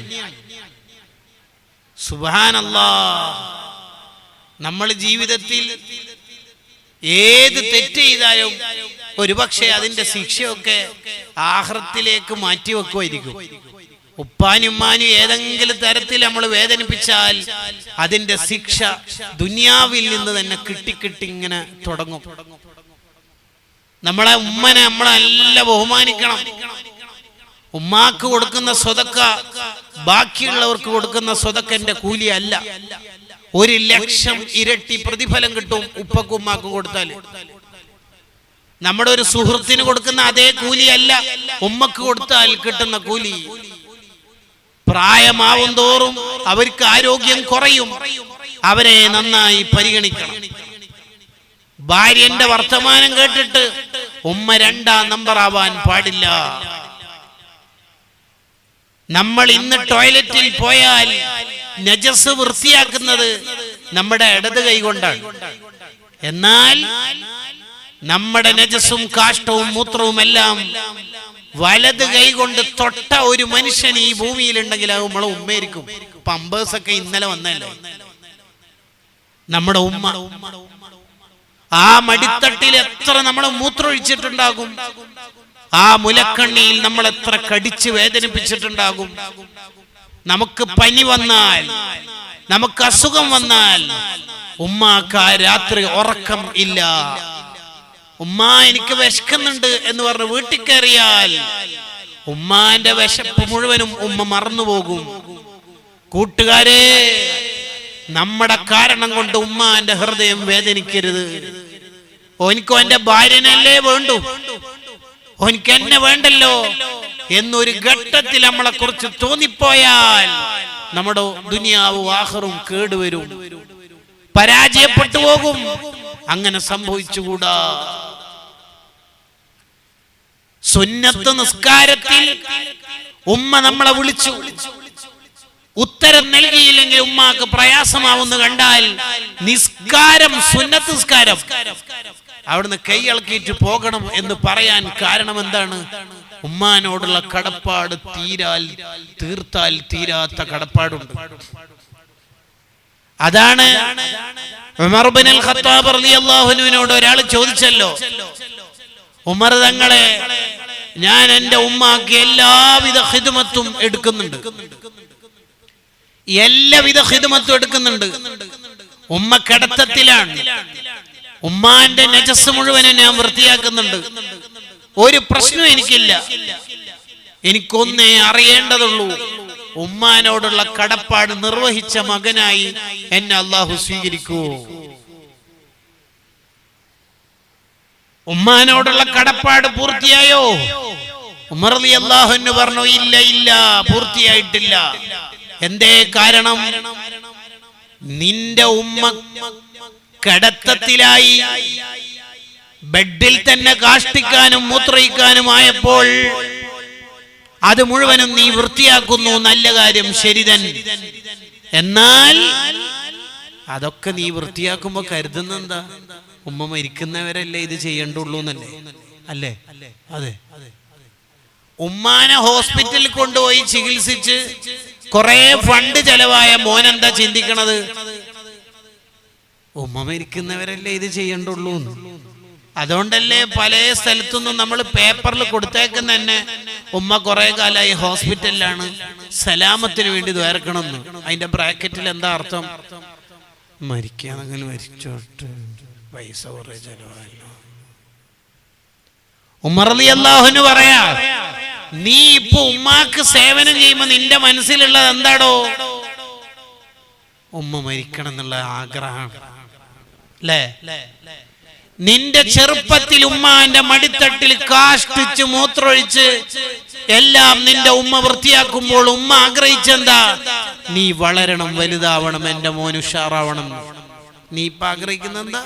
ഉമ്മ മരിക്കണം. എങ്ങനെയാ കടപ്പാട് തീരുക? എങ്ങനെ കടപ്പാട് തീരുക? ഉമ്മാന്ന് വിളിക്കാൻ പറ്റിയ ഒരാൾ വീട്ടിലുണ്ടാവൽ എത്ര വലിയ അനുഗ്രഹ. വീട്ടിൽ പോകുമ്പോ ഉമ്മ, ഓ എന്തൊരു സൗന്ദര്യ അത്. ആ വിളിക്കാൻ പറ്റിയ ഒരാളില്ലെങ്കിൽ പിന്നെ എന്തിനാ നമുക്ക് ഫ്ലാറ്റ്, പിന്നെ എന്തിനാ നമുക്ക് വീട്? ആ വീട്ടിൽ എത്ര ബൾബുണ്ടായാലും എന്ത് ലൈറ്റും പ്രകാശവും ഉണ്ടാവില്ല. ആ വീട്ടിൽ എത്ര സൗകര്യമുണ്ടെങ്കിലും ആ വീട്ടിന് എന്ത് സൗന്ദര്യം ഉണ്ടാവുക? നിങ്ങൾ കണ്ടില്ലേ?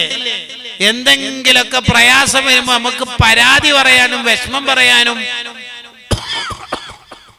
ഉമ്മാനെ പോലത്തെ ഒരു കോടതി വേറെന്താ ഉള്ളത്? ഉമ്മാന്റെ അടുത്ത് പോയിട്ട് ഒന്ന് അടുത്ത് ഇരുന്നിട്ട്, ഉമ്മ ഇങ്ങനൊരു വിഷമുണ്ട് ഉമ്മ, എനിക്ക് ബിസിനസ് ഒന്നൊന്നും ക്ലച്ചാണ്, കുറെ ലക്ഷങ്ങൾ കടായി പോയി. ആ ഉമ്മ നമ്മുടെ നെറ്റിത്തടത്തിലോ കൈക്കോ പിടിച്ചിട്ട് ഒരു ദുആ നടത്തിയാൽ എല്ലാ മല പോലുള്ള പ്രശ്നം ഒറ്റയടിക്കങ്ങ് തീരും. പനിച്ച് വറച്ച് കിടക്കുന്ന സമയത്ത് പുതപ്പ് മാറ്റിയിട്ട് തണുപ്പുള്ള ഒരു കൈ നമ്മുടെ നെറ്റിത്തടത്തിൽ വെച്ചാൽ ആ പ്രായമുള്ള ഉമ്മാന്റെ ആ കൈ നെറ്റിത്തടത്തിൽ വിരലോടുകൂടി നമുക്ക് കിട്ടിയ ആശ്വാസത്ര. അതായിരിക്കും നമുക്ക് ലോകത്ത് തരാൻ പറ്റുക, ഉമ്മാക്കല്ലാതെ. പിന്നെ വേറൊരു മനുഷ്യനുണ്ട് തൊട്ടപ്പുറത്ത്, ഉപ്പാന്നാണ് എല്ലാരും വിളിക്കവരെ. ഒരു പ്രയാസം ഇന്നേ വരെ മക്കളോട് പറയാത്തൊരു മനുഷ്യൻ, അഥവാ കരയാനുണ്ടെങ്കിൽ തന്നെ മക്കളെ മുമ്പിൽ നിന്ന് കരയാത്ത മനുഷ്യൻ, ഒരാളോടും പരാതി പറയാത്ത മനുഷ്യൻ, വിഷമങ്ങൾ മുഴുവനും സ്വന്തം ഹൃദയത്തിലിട്ട് അരച്ചരച്ച് ഉരുക്കി ഉരുക്കി തീർത്ത മനുഷ്യൻ, കരയാനുണ്ടെങ്കിൽ തന്നെ ഹൃദയം കൊണ്ട് കരഞ്ഞ്, അത് നീ മക്കളോട് പറയണ്ട. വേണ്ട, ഓന്റെ ഫീസ് നമുക്ക് എങ്ങനെയെങ്കിലും ആയിട്ട് അടക്കാം. അടക്കവും പഠിക്കണം. ഞാൻ ഏതായാലും പഠിച്ചിട്ടില്ല, എവിടെയും എത്തിയിട്ടില്ല. ഓൻ പഠിക്കട്ടെ, ഒന്നല്ല പഠി. ഇനി നീ ഫീസ് ഇല്ല എന്നൊക്കെ പറഞ്ഞാല് 2 ദിവസം കഴിഞ്ഞിട്ട് കൊടുക്കാന്നൊക്കെ പറഞ്ഞാൽ ഓൻ പറയും, എന്നാൽ ഞാൻ ജോലിക്ക് പോവാം, ഗൾഫിൽ പോകാം. അങ്ങനെ വേണ്ട, ഓന്നൊന്ന് പഠിച്ചു ഉഷാറായിട്ട്. അമ്മക്ക് ഏതായാലും ഒന്നും അറിയില്ല. ഞാൻ 2-3 നാളോട് ചോദിച്ചിട്ടുണ്ട്. കടം സാധാ തരുന്ന ആളെന്നെ ടൈറ്റ് എന്നാ പറയുന്നത്. മറ്റേ ആള് പറഞ്ഞ വർത്താനം എന്നെ വല്ലാണ്ട് കൽബിന് വേദനിച്ചു പോയി. നിങ്ങൾ എന്തിനാ കരയണത്? മൂപ്പര് പറഞ്ഞത്, എപ്പോഴും യാചിക്കൽ എന്നെയാണോ പണി? നിങ്ങളെ കടം വാങ്ങലൊക്കെ എപ്പോഴാണ് തീരാന്നൊക്കെ ചോദിക്കുന്നുണ്ട്. ഞാൻ എനിക്ക് വേണ്ടിയിട്ടല്ലല്ലോ, മക്കൾക്ക് വേണ്ടിയിട്ടല്ല, കുഴപ്പമില്ല, നീ ഒന്നും ഇനി മക്കളോട് പറയരുത് കേട്ടോ. കണ്ടോ, ഇതെല്ലാം ഉമ്മനോട് പറഞ്ഞ് അവിടെ അടക്കി ഒതുക്കി നിർത്തും ഉപ്പ. നമ്മളെയൊക്കെ പ്ലസ് ടുവും ഡിഗ്രിയും PG ഒക്കെ പഠിപ്പിച്ച ഉപ്പാന നമ്മൾ മറക്കരുത്. ചില ആൾക്കാർക്ക് അങ്ങനെ ഒരു പ്രശ്നമുണ്ട്, ഉപ്പാനോടൊന്നും മിണ്ടൂല. എല്ലാ ആൺമക്കളോടും പെൺമക്കളോടും ഒരു കാര്യം ഞാൻ പറയാം, നിങ്ങൾ വീട്ടിൽ കയറുമ്പോൾ ഉപ്പാന്റെ കൈ പിടിച്ച് സലാം പറയണം. ഉപ്പ എന്തുണ്ട്, സുഖല്ലേ? ഗൾഫിലൊക്കെ ഉള്ള മക്കള് ഫോണ് വിളിച്ച ഉടനെ ഉപ്പാനോട് ഉമ്മയില്ലേന്നല്ല ചോദിക്കേണ്ടത്. ചിലപ്പോ ഉപ്പ തന്നെ പറയും, ആ നീയാ, ഉമ്മാക്ക് കൊടുക്കട്ടോ എന്ന് പറയും ചിലപ്പോ. അന്നേരം നിങ്ങൾ പറയേണ്ടത് എന്താ പറയാ, ഉമ്മാനെ ഞാൻ വേറെ വിളിച്ചോളാം, ഞാൻ എൻ്റെ ഉപ്പാനെ കിട്ടാൻ വേണ്ടിട്ട് വിളിച്ചതാണ്. പറഞ്ഞോക്കെ എന്താ മോനെ, ഉപ്പ എനിക്ക് ദ്വേർക്കലുണ്ട് ഉപ്പ. ഉപ്പ കരഞ്ഞു കേട്ട, ഞാനോ ഞാനൊക്കെ ഇപ്പൊ ദ്വേർന്നിട്ട് എൻ്റെ ഉപ്പ എനിക്ക് ദ്വേർക്കലുണ്ടോ ഇല്ലയോ? ദ്വേർക്കല്ലോ, അത് മതി, ഞങ്ങൾക്ക് അത് കിട്ടാൻ വേണ്ടിട്ട് ഞാൻ വിളിച്ച. ഉപ്പ അങ്ങ് ദ്വേർക്കണം. ഇടയ്ക്ക് എനിക്കൊരു പേടി മരിച്ചു പോകുന്നൊക്കെ. ഉപ്പ എല്ലു പൊരുത്തല്ലേ എനിക്ക്. ഞാൻ പണ്ട് നാട്ടിലുണ്ടാകുന്ന കാലത്ത്, ഡിഗ്രി പഠിക്കുന്ന കാലത്തിൽ എന്തെല്ലോ കുരുത്തക്കടല കാണിച്ചിട്ട് നാട്ടാറെല്ലാം നിങ്ങളെ മോനല്ലേ എന്നാൽ മറ്റു കുറ്റപ്പെടുത്തിയിട്ടുണ്ടാവും. അതിലുപ്പ പൊരുത്തപ്പെടണേ. എന്താ മോനെ നീ പെട്ടെന്ന് ഇങ്ങനെയല്ലോ? ഒന്നുമില്ല ഉപ്പ, നമ്മളെല്ലാം മരിക്കണ്ടല്ലേ. ഉപ്പ എനിക്ക് എല്ലാം പൊരുത്തം തരണേ. എന്ത് രസമുണ്ട് ആ ഉപ്പാന്റെ ഒരു ദുആ ഉണ്ടാവാൻ. എൻ്റെ മോനിക്ക് ഞാൻ എല്ലാം പൊരുത്തം തന്നെ. ഉപ്പാനെ നമ്മൾ പരിഗണിക്കണം, ഉമ്മാനെ പരിഗണിക്കണം. ഇബ്നു ഹജർ തങ്ങള് റളിയല്ലാഹു അൻഹു അവിടുത്തെ അസ്നൽ മത്വാലിബ് ഫീ സിലത്തിൽ അർഹാമി വൽ അഖാരിബ് എന്ന കിതാബിൽ പറയുന്നതാണ്, ഉപ്പ മക്കളെ സ്നേഹിക്കുന്ന പോലെ ജ്യേഷ്ഠന്മാരെ അനുജന്മാരെ സ്നേഹിക്കണം. അനുജൻ ഒരു ഷോപ്പൊക്കെ തുടങ്ങുമ്പോൾ നമ്മളും കൂടി സഹായിക്കണം. ഓൻ എന്നോട് ചോദിക്കാണ്ടാണ് ഷോപ്പ് തുടങ്ങിയത്, ഓൻ്റെ ബിസിനസ് പൊട്ടണം എന്നല്ല നമ്മൾ വിചാരിക്കേണ്ടത്. അനുജന്മാരെ നമ്മൾ നല്ല സ്നേഹിക്കണം. ഉപ്പ മക്കളെ സ്നേഹിക്കണ പോലെ അനുജന്മാരെ സ്നേഹിക്കണം. എങ്ങനെ കുട്ടികൾക്ക് ചെറുപ്പത്തിലെ ബഹുമാനിക്കപ്പെടേണ്ട എല്ലാവരോടുള്ള ബഹുമാനം പഠിപ്പിച്ചു കൊടുക്കണം. മൂത്തമ്മാനോടുള്ള ബഹുമാനം ഉമ്മ പഠിപ്പിച്ചു കൊടുക്കണം. നീ കല്യാണം കഴിച്ചിട്ട് എല്ലായിടത്തും ടൂർ പോയല്ലടാ, ബീച്ചിൽ പോയി, പിക്നിക്ക്, ടൂറ്, സിയാറത്ത് എല്ലാം നടത്തി, ശരി, നീ മൂത്തമ്മാനെ കാണാൻ പോയാ? ഉമ്മാക്ക് പണ്ട് അസുഖമായ കാലത്ത് നിന്നെല്ലാം പോറ്റി വളർത്തിയതും സ്കൂൾ യൂണിഫോം ഇസ്തിരിട്ടെന്ന് ഭക്ഷണമാക്കി തന്ന് ഉമ്മ ദീർഘകാലം ഹോസ്പിറ്റലിൽ അഡ്മിറ്റ് ആയപ്പോൾ, ഉമ്മ നിന്റെ അനുജനെ പ്രസവിച്ച് ഹോസ്പിറ്റലിലായപ്പോൾ മൂത്തമ്മയല്ലേ നിന്നെ ഉമ്മാനെ പോലെ നോക്കിയത്? എനിക്കെന്താ ഇപ്പൊ മൂത്തമ്മാനോട് ഒരു കമ്മിറ്റ്മെന്റ് ഇല്ലാത്തത്? ആ മൂത്തമ്മാൻ്റെ അടുത്ത് പോകണം. ഒരു പാവ ഇളയമ്മയില്ലേ, പാവം, നീ ഭയങ്കരമായിട്ട് പുറത്ത് സ്വതക്കിയും സക്കാത്തെല്ലാം കൊടുക്കണ്ടല്ലേ, ആദ്യം ഇളയമ്മ കൊടുക്കണം. ഇത് ഉമ്മയെ പഠിപ്പിച്ചു കൊടുക്കേണ്ടത്. ഉമ്മാന്റെ ജ്യേഷ്ഠത്തി അനുജത്തിമാർ അൽ ഖാലത്തു ബിമൻസിലത്തിൽ ഉമ്മി എന്ന ഹദീസ്. ഉമ്മാന്റെ സ്ഥാനത്താണ് ഉമ്മാന്റെ ജ്യേഷ്ഠത്തി അനുജത്തിമാർ. ഇതൊക്കെ കുട്ടിയൊക്കെ പഠിപ്പിച്ചു കൊടുക്കണം. നീ എന്താ മൂത്താപ്പനോട് പറഞ്ഞത്? നീ എന്താ മൂത്താപ്പനെ കുറിച്ച് നേരത്തെ ഇടുന്ന പറഞ്ഞത്? മൂപ്പര് കല്യാണത്തിന്റെ ഫണ്ടൊന്നും തരൂലല്ല, പിന്നെ എന്താ കല്യാണത്തിന്റെ വിഷയത്തിൽ മൂപ്പര് ഇടപെടുന്ന? പിന്നെ ആരാ ഇടപെടേണ്ടത്? നിന്റെ ഉപ്പാനെ ഈ നിലക്ക് ഗൾഫിൽ ജോലി വരെ കൊടുത്തത് ആരാടാ? ഇപ്പൊ മൂത്താപ്പൊക്കെ കുറച്ച് കയ്യാതായി, കുറച്ച് പ്രായമായപ്പോ നിനക്ക് ബഹുമാനമില്ല അല്ലേ? ഇങ്ങനെ കുട്ടിയൊക്കെ നല്ല സ്നേഹലോകം നിർമ്മിച്ചു കൊടുക്കണം. ദീർഘമായി പറയേണ്ട ഏരിയയാണ് ഇതൊക്കെ. സമയം വളരെ വൈകിയിട്ടുണ്ട്. ഞാൻ നിങ്ങളെയോ സംഘാടകരെയോ പ്രയാസപ്പെടുത്തല്ല, ഞാൻ എൻ്റെ സംസാരം അവസാനിപ്പിക്കുകയാണ്. ഇങ്ങനെ നമ്മളെ മക്കളൊക്കെ നന്നായി കിട്ടണം. ചെറിയൊരു ചരിത്രം ബർക്കത്തിന് വേണ്ടി പറഞ്ഞ് ഞാൻ എൻ്റെ സംസാരം അവസാനിപ്പിക്കാം. മഹാനായ ഇമാം ശാഫിഈ റളിയല്ലാഹു അൻഹുവിന്റെ മാസവും കൂടിയാണ് റജബ്. ഈ റജബിൽ ഒരുപാട് മഹാന്മാര് വഫാത്തായിട്ടുണ്ട്. ആ മഹത്തുക്കളുടെയൊക്കെ ബർക്കത്തുകൊണ്ട് നമ്മളെ മക്കളെ അള്ളാഹു സ്വാലിഹീങ്ങളാക്കി തെരുമാറാവട്ടെ. ഇമാം ശാഫിഈ റളിയല്ലാഹു അൻഹു വളരെ പ്രയാസപ്പെട്ട് ജീവിച്ച ആളാ. ഉപ്പ ശാഫി ഇമാമിന്റെ ചെറുപ്പത്തിലെ മരിച്ചുപോയിട്ടുണ്ട്. വനശഅ ഫീ ഹിജ്രി ഉമ്മിഹി യതീമൻ, ഉമ്മാന്റെ മടിത്തട്ടിൽ യതീമായി വളർന്ന മോനാണ് ഇമാം ശാഫിഈ റളിയല്ലാഹു അൻഹു. ദാരിദ്ര്യത്തിന്റെ, പ്രയാസത്തിന്റെ, കഷ്ടപ്പാടുകളുടെ ലോകത്തെ മഹാന്റെ ജീവിതം ഉണ്ടായിരുന്നു. എഴുതാനുള്ള സംവിധാനം ഇല്ലാത്തതിന്റെ പേരിൽ, അത് വാങ്ങാൻ പണം ഇല്ലാത്തതിന്റെ പേരിൽ അറവ് മൃഗത്തിന്റെ എല്ലുകൾ എടുത്തു വന്ന് അത് കഴുകി വൃത്തിയാക്കിയിട്ട് എല്ലിന്റെ മേലെയായിരുന്നു ഇൽമ എഴുതി വെച്ചിരുന്നത്. അവസാനം ഒരു റൂം മുഴുവൻ എല്ലുകളായി. ഇൽമ എഴുതി വെക്കാനുള്ള വേറെ സംവിധാനങ്ങളും പണവും ഇല്ലാത്തതിന്റെ പേരിൽ, ഫീസ് കൊടുക്കാൻ വകയില്ലാത്തതിന്റെ പേരിൽ ഇമാം ഷാഫി തങ്ങൾ പ്രയാസപ്പെട്ടിട്ടുണ്ട്. ഇമാം മാലിക് റളിയല്ലാഹു അൻഹുവിന്റെ ദർസിൽ വളരെ ബേക്കിൽ ഇരിക്കുന്ന ഈ കുട്ടി ഇടത്തെ കൈയുടെ പുറം ഭാഗത്ത് വലത്തെ കൈയുടെ വിരല് കൊണ്ടിങ്ങനെ എന്തോ എഴുതി വെക്കണ പോലെ കണ്ടു. മാലിക് ഇമാം ഇങ്ങനെ ആലോചിക്കുക, എന്താണ് ഈ കുട്ടി ഹദീസിന്റെ ക്ലാസ്സിൽ ശ്രദ്ധിക്കണില്ലേ? എല്ലാവരോടും പിരിഞ്ഞു പോകാൻ പറഞ്ഞു. 18ാമത്തെ ഹദീസ് അന്ന് ക്ലാസ് എടുത്തു. വറമഖഹുൽ ഇമാം മാലിക് റളിയല്ലാഹു അൻഹു. ഇമാം മാലിക് റളിയല്ലാഹു അൻഹു ഈ കുട്ടിനെ നിരീക്ഷിച്ചു. എന്നിട്ട് കുട്ടിനെ വിളിച്ചു, മോന്റെ പേരെന്താ? ഓക്കെ. നാട്? ശരി. മോനെ ഹദീസിന്റെ ക്ലാസ്സിലല്ലേ വന്നത്? അതെ. ക്ലാസ് ശ്രദ്ധിക്കണില്ലേ? ഉണ്ട്. പിന്നെന്താ കൈയോണ്ട് ഇങ്ങനെ കളിക്കണത്? കളിക്കണല്ലോ. പിന്നെന്താ? ഇൽമ എഴുതി വെക്കാനുള്ള സംവിധാനങ്ങളില്ല, പേപ്പർ പോലത്തെ സംവിധാനങ്ങളൊന്നുമില്ല. അതെന്തേ? അത് വാങ്ങാന് പണമില്ല. ഓ ശരി. എന്നിട്ട് മോനെന്താക്കണത്? ഞാനിങ്ങനെ ഒരു ഓർമ്മക്ക് വേണ്ടി എൻ്റെ വിരല് കൊണ്ട് ഉസ്താദ് പറയുന്നല്ല ഇങ്ങനെ എഴുതി വെക്കണം.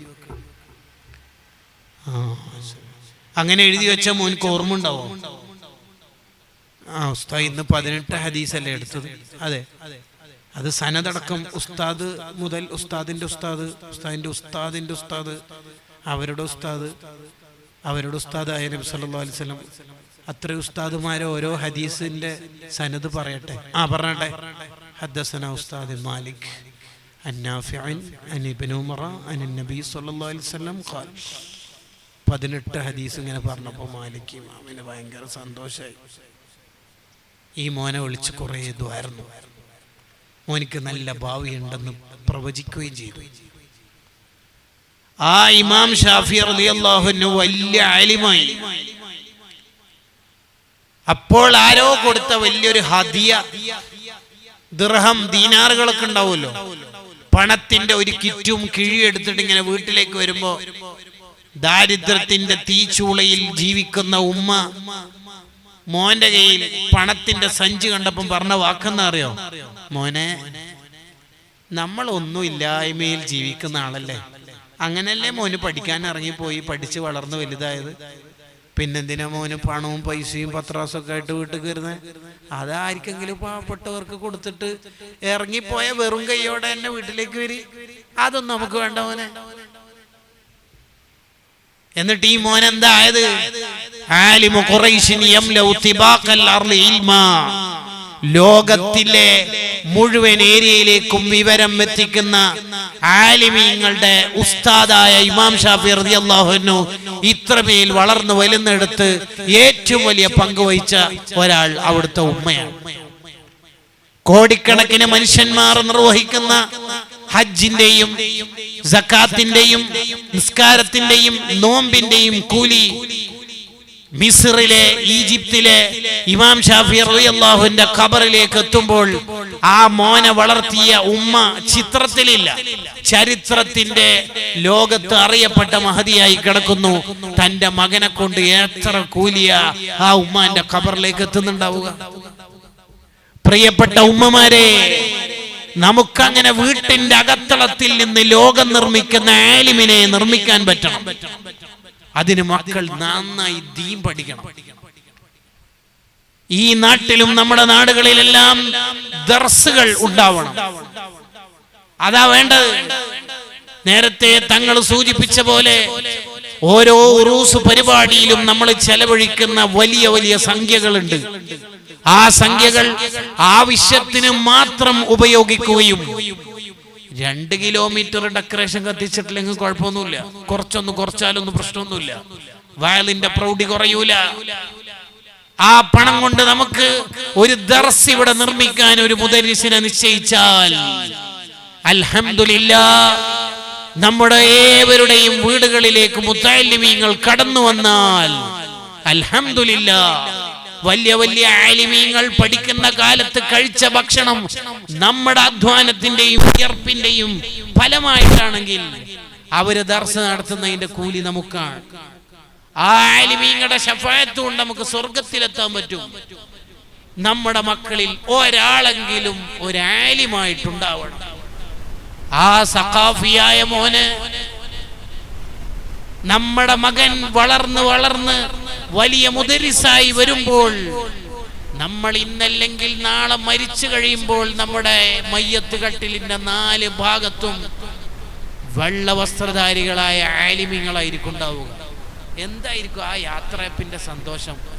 തഹജ്ജുദ് നിസ്കരിക്കുന്ന, മഹല്ലി ദർസ് നടത്തുന്ന, ഫത്വൽ മുഈൻ ദർസ് നടത്തുന്ന 4 ആലിമീങ്ങളും കൂടെയുള്ള മുത്തഅല്ലിമീങ്ങളും 100 മുത്തഅല്ലിമീങ്ങളുടെ അകമ്പടിയോടുകൂടിയാണ് നമ്മുടെ മയ്യത്ത് ഖബറിലേക്ക് പോകുന്നതെങ്കിൽ അതിന്റെ മനോഹാരിത എത്ര, അതിന്റെ സന്തോഷം എത്ര.